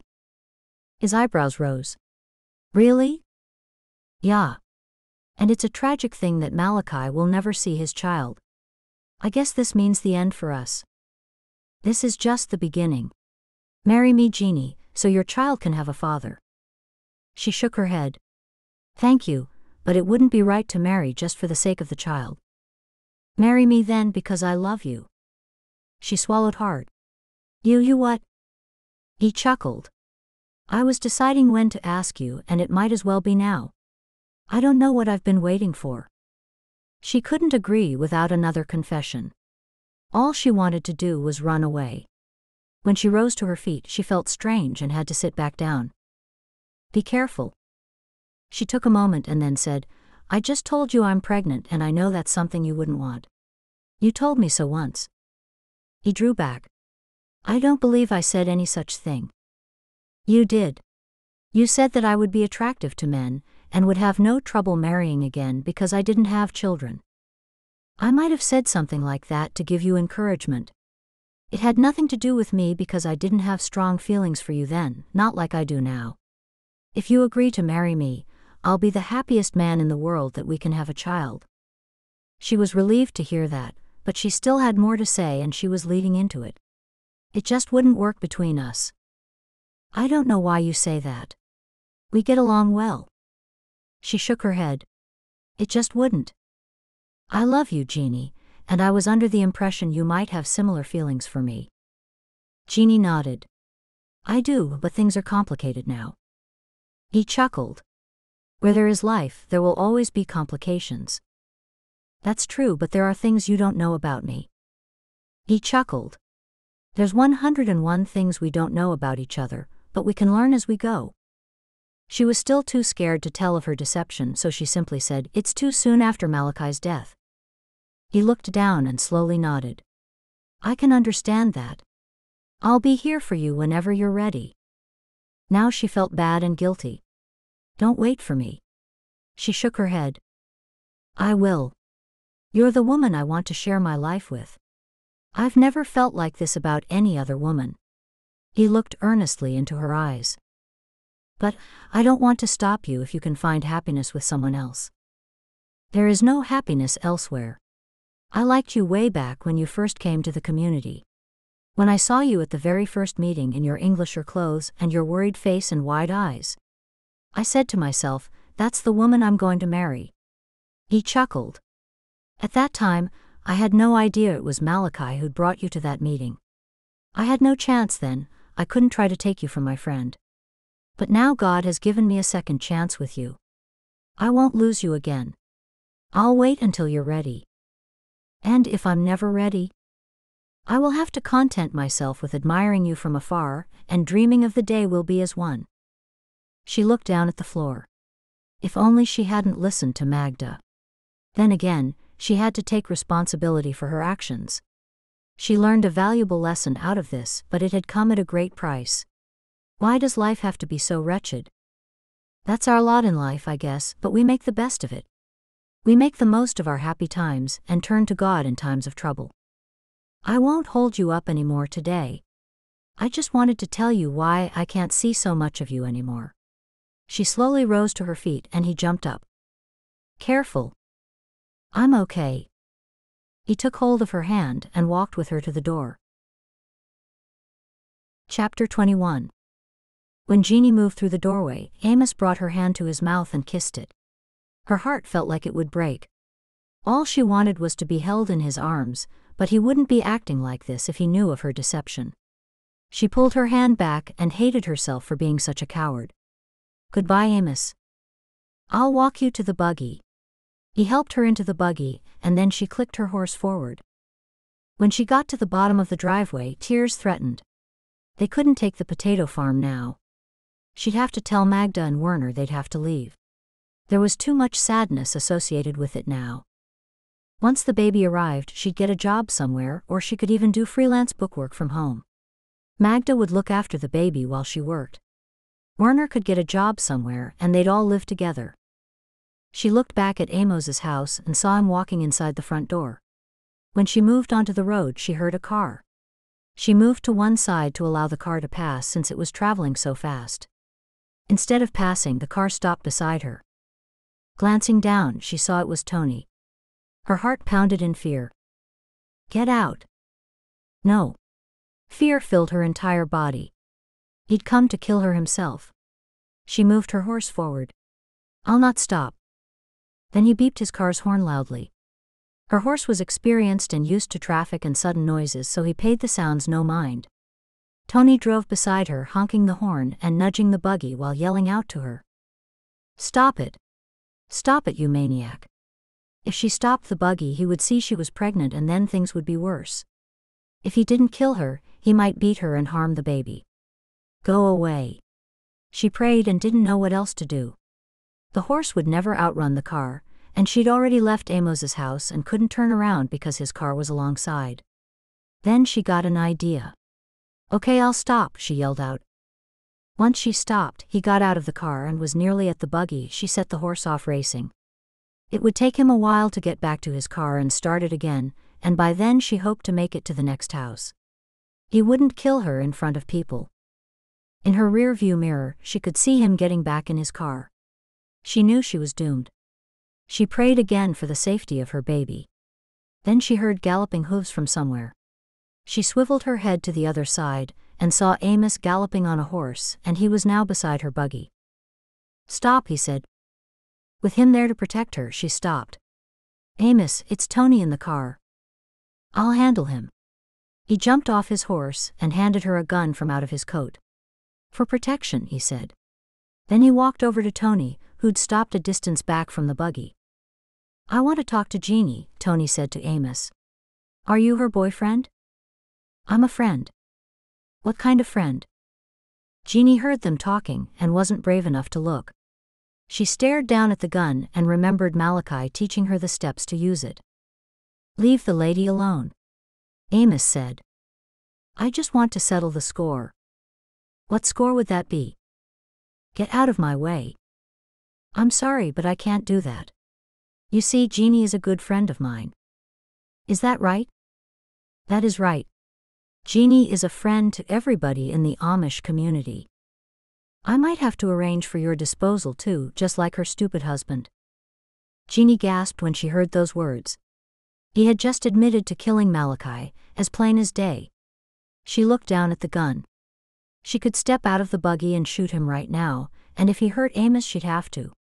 The gun was heavier than the one she'd practiced with before. Malachi had told her everyone who lived on a farm had to know how to shoot. My place is just up the road there. Why don't we sit down and talk about this man to man? I'm going to speak to Jeanie, not you. She doesn't want to speak to you. Jeanie didn't want Tony to hurt Amos, so she decided to get out of the buggy. Tony could have had a gun in his pocket for all she knew. Just as she was getting out, a car came over the hill and she quickly got back in. Peeping over the buggy seat, she watched as Amos waved the car down. Then Tony got back in his car, reversed with a spin of his wheels, turned and screeched up the road. Amos asked the people to phone the police from one of their cell phones. When the call had been made, the car proceeded on its way. Amos ran to her. "Are you all right, Jeanie?" She took a deep breath. "Yes." "Has he gone?" "He has." "He could have killed you, Amos." "The police are on their way." "He killed Malachi," Jeanie sobbed. "Apparently so." "Wait right there." He grabbed his patiently waiting horse and clipped his lead onto the back of the buggy. Then he opened the door, and she moved over as he climbed into the driver's seat. "I'll take you back to my place. The police will be here soon." "Thank you for saving me." She passed the gun back to him and he took it with his free hand. "At least you didn't have to use it." "I was tempted. The police said they arrested him. I wonder what happened." He gave a one-shoulder shrug, and she wondered if she would have actually used that gun. As they waited in Amos's house for the police, Jeanie knew she wouldn't be able to carry on until she told Amos the whole truth. "There's something else you need to know. I'm not the nice person you think I am, Amos." "No? Then who are you?" He chuckled. "I'm not joking, Amos. You might never want to speak with me again when you learn what I've done." She hoped he'd understand her desperation. "I deliberately came here weeks ago in a plot to win your heart." He raised his eyebrows. "I'm flattered." She shook her head. "You don't understand." "Oh, Amos. I've fallen in love with you now, but back then I had nothing like that on my mind. I was only getting close to you so we could keep the farm." He stared at her, shocked. "Tell me that again." "It's true. You didn't have feelings for me." She shook her head. "I didn't then, but I do now." "You were deceiving me. Is that what you're saying?" "Yeah. That's exactly what I was doing." He looked away. "How could you?" He wasn't taking it as well as she'd hoped, and she couldn't blame him. "I couldn't go on until I'd told you the truth." "You might have told me the truth back then, before feelings developed." "I didn't know how. I feel awful." They heard a car, and Amos stood and looked out the window. "It's the police. We'll talk about this when they've gone." They found out from the police that Tony had slipped out of the station before they had been able to get that arrest warrant. Now they had the warrant and were looking for him. Jeanie and Amos told the police everything they knew, and all that Tony had said. The police asked them to go to the station the next morning to make official statements. When the police left, Jeanie knew things had changed between Amos and herself. She could sense his disappointment. "I should go." She stood up. "Wait. Let's talk." "Okay." She sat down again, hoping he wouldn't be too harsh. "Do you mean to tell me you were wooing me in an attempt to have me fall in love with you so you could keep the farm?" "Worse. As well, I hoped we'd marry to give my child security and a father." He shook his head. "I'm sorry. I was wrong about you. I didn't think you'd be capable of doing that." She looked into his dark eyes. "I'm not." She wanted to tell him that Magda had talked her into it. "I am, I guess, because that's what I did. But I couldn't live with myself. It was awful, and I hope you'll forgive me." "I forgive you, but I'll withdraw my offer of marriage." She looked at him, and he looked away from her. "I understand. I'm disappointed with myself. I understand how you feel. You can keep the farm. I'll have the papers redrawn up into your name. I've asked them to go ahead with that anyway." Jeanie stood. "I couldn't do that now, not after." "Jeanie, I want to give you the farm in memory of my good friend. As you once pointed out, it would have been yours if Malachi had lived." "Thank you, Amos, but I don't know. So much has happened. The farm's not the happy place it once was. It doesn't feel right to stay there now." She felt truly awful, and she had to get away. She stood up. "I'll go now, and I'm dreadfully sorry things worked out like this." He stood as well. "So am I." "As you wish. We'll leave the farm as is." He walked to the door, and she hurried to her buggy. "Wait, Jeanie." She turned around. "You've had an awful fright. I'll take you home, and I'll bring Werner back to drive the buggy home. Thank you. I do feel a little shaken. Chapter 22. She preferred to be alone, but she had to think of the health of her baby. That was the only reason she agreed for Amos to drive her home. She was embarrassed about her behavior and everything she'd done. Desperation and fear had made her act against her principles.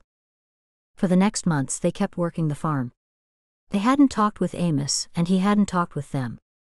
Zelda had left, and there was no sign of her brothers. At the community gatherings they all avoided Amos, which was easy to do as he also avoided them. 2 weeks remained before her baby was due, and Jeanie knew she had to put an end to the silliness.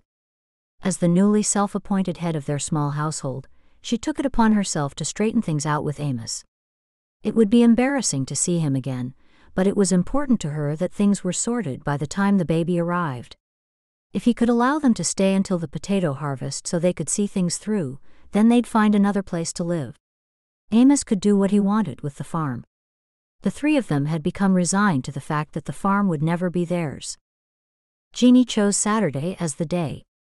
Neither Magda or Werner was home, so she could slip away unnoticed to visit Amos.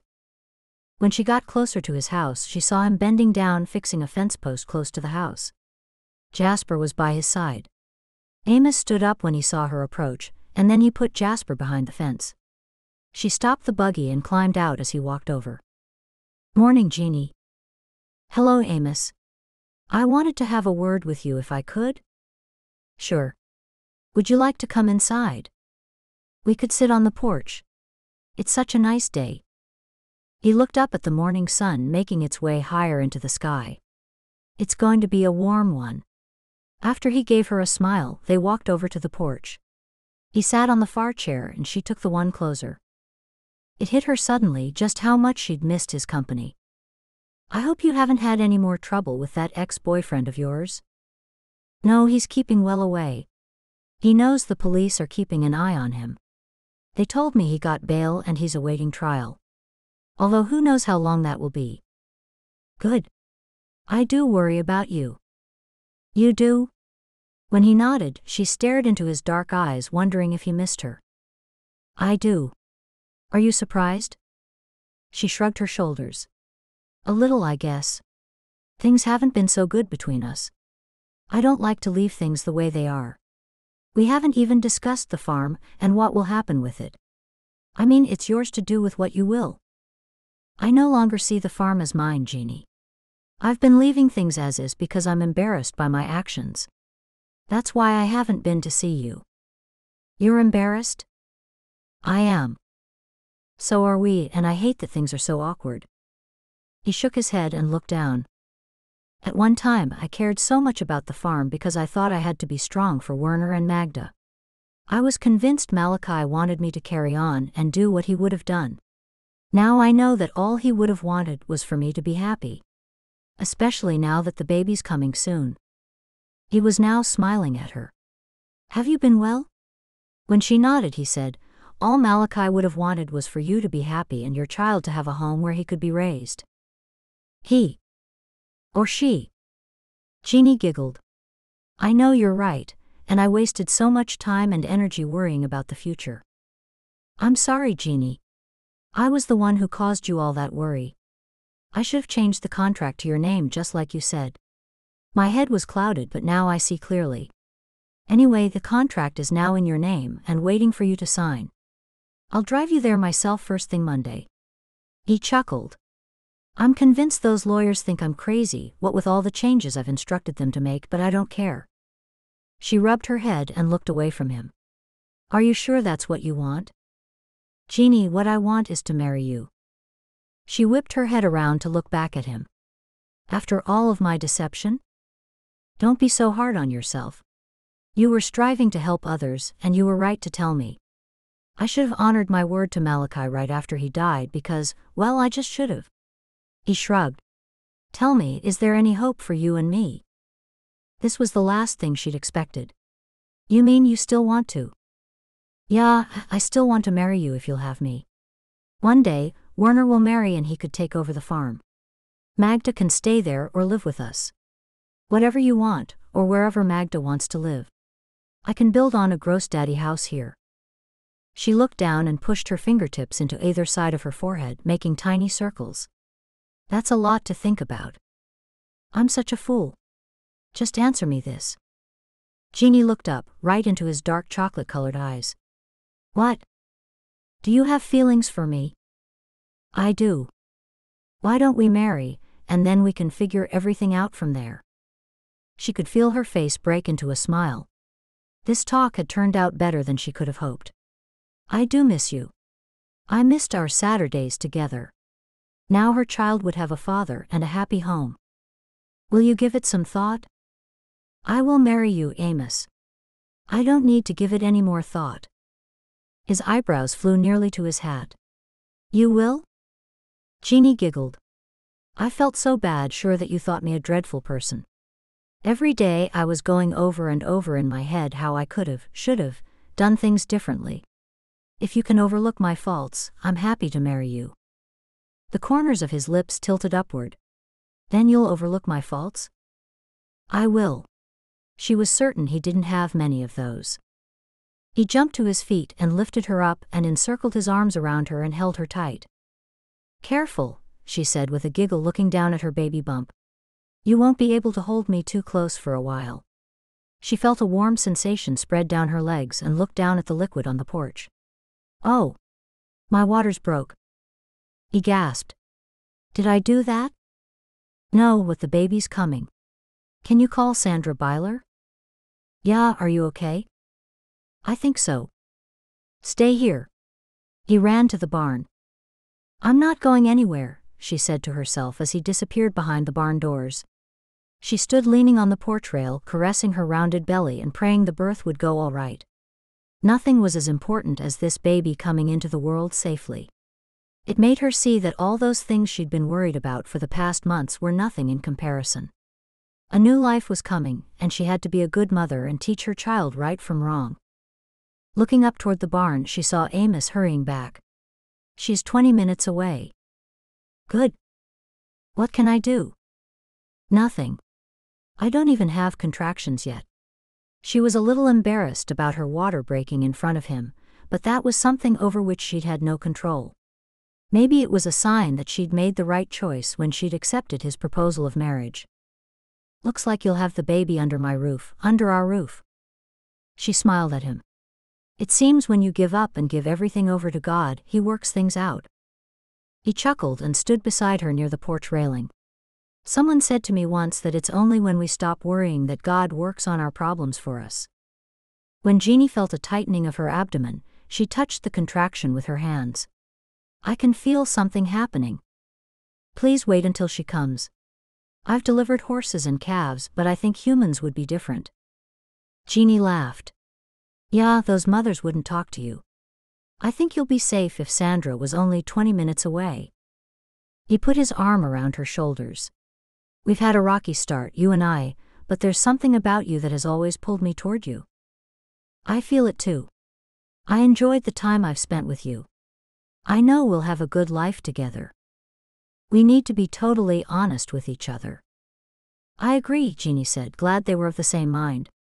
Can you call around and find out where Magda is? She wants to be at the birth. Sure. Just when the midwife arrived, Jeanie had another contraction. Soon after that, Sandra and Amos made up a room where Jeanie would have her baby. Late that evening, at 10 minutes past 11, a baby boy came into the world. Jeanie took him into her arms with tears of joy and sadness, thinking about how happy Malachi would have been to see him. Magda hurried out of the room to let Amos know the baby had arrived safely. By now, Magda had been told that Jeanie had accepted Amos's sudden proposal, and she was delighted about it. When Magda was back in the room, she leaned down and whispered in her ear, "When you're ready, we'll let Amos in to see him. When everything's cleaned up." Of course. Where's Werner? Jeanie had been in too much pain to know if Werner had come to wait with Amos. Waiting at home to hear the news. Amos has just gone to the barn to call him. Good. Magda stared down at the baby. He looks just the same as Malachi. Jeanie smiled at her mother-in-law's remark. She was certain newborn babies all looked similar. Once the room had been cleaned and the baby was diapered and swaddled in a soft wrap, Sandra and Magda stepped out of the room and Amos walked in. Jeanie looked up at him and smiled. "Here he is." Amos walked closer. "Are you okay?" "I am now. It was harder than I expected, and a little longer than I'd hoped." Amos leaned down and kissed her forehead and then looked at the baby. "He's so beautiful and so small. He's such a miracle." "I know. I just can't stop staring at him. Look how perfect his fingernails are." "Can I touch him? My hands are clean." "Yeah." Amos leaned down and touched the baby's hand. "I've never been so close to a young baby like this. You'll be his stepfather once we marry." He chuckled and then she saw tears in his eyes. "I'm looking forward to it. We'll make it soon, yeah? I'd like that. I'll be the best dad ever and the best husband." "I know you will, you won't even have to try." He leaned over and kissed her forehead. "Thank you for giving me a second chance. Seems like we've all been given a second chance." Slowly, Amos nodded. It was 5 weeks later that Amos and Jeanie married. They had the ceremony at the potato farm. After the wedding, Amos moved onto the farm with them. First, he made himself busy building onto the old house to make it bigger, and then he renovated the old section to make it nicer. Magda and Werner were pleased that Jeanie and the baby hadn't moved away to Amos's house. And Amos enjoyed learning as much as he could about being a potato farmer. He was out in the fields most days working with Werner, giving Magda and Jeanie the opportunity to stay in the house looking after the much-loved baby Aaron. 2 years on. A baby sister, Patricia, arrived for Aaron, and soon after that, Werner became engaged to a girl from the same community. To keep him at the farm, Amos and Jeanie made plans for a second house to be built on a plot of unused land behind the barn. Jeanie never forgot her first husband, always grateful to God for having had Malachi in her life for those few short years. The man responsible for his death was now behind bars serving 15 years. It wasn't long enough in Jeanie's mind, but she did her best not to focus on that. Detective Graham had recently informed her that it was possible Tony would be charged with Booker's death too, as their investigation had revealed tampering with the vehicle that had killed Malachi. Jeanie left all of that in God's hands, and she enjoyed what she had today, a happy home with those to whom she was closest. Amos was grateful to God that Malachi had brought Jeanie to their community, and after Malachi's death, Jeanie had grown to love him as much as he loved her. 5 years on. Jeanie woke when her husband gently shook her shoulder. She opened her eyes to see his worried face. "What is it?" "We had a frost overnight." She got up and hurried to the window to see a blanket of white covering their newly planted fields. The dark days she'd been through after Malachi's death had taught her a thing or two. "We'll do what we can to salvage the crop." "I thought you'd be more upset." Turning around, she looked into Amos's dark eyes. "How can I be? God has blessed me with so much. I have you and our children. How can I be upset over frost? Everything is just as God wants it, and that means God wanted there to be a frost. He always takes care of us." Through her dark years, she'd learned that everything worked out how it was meant to happen.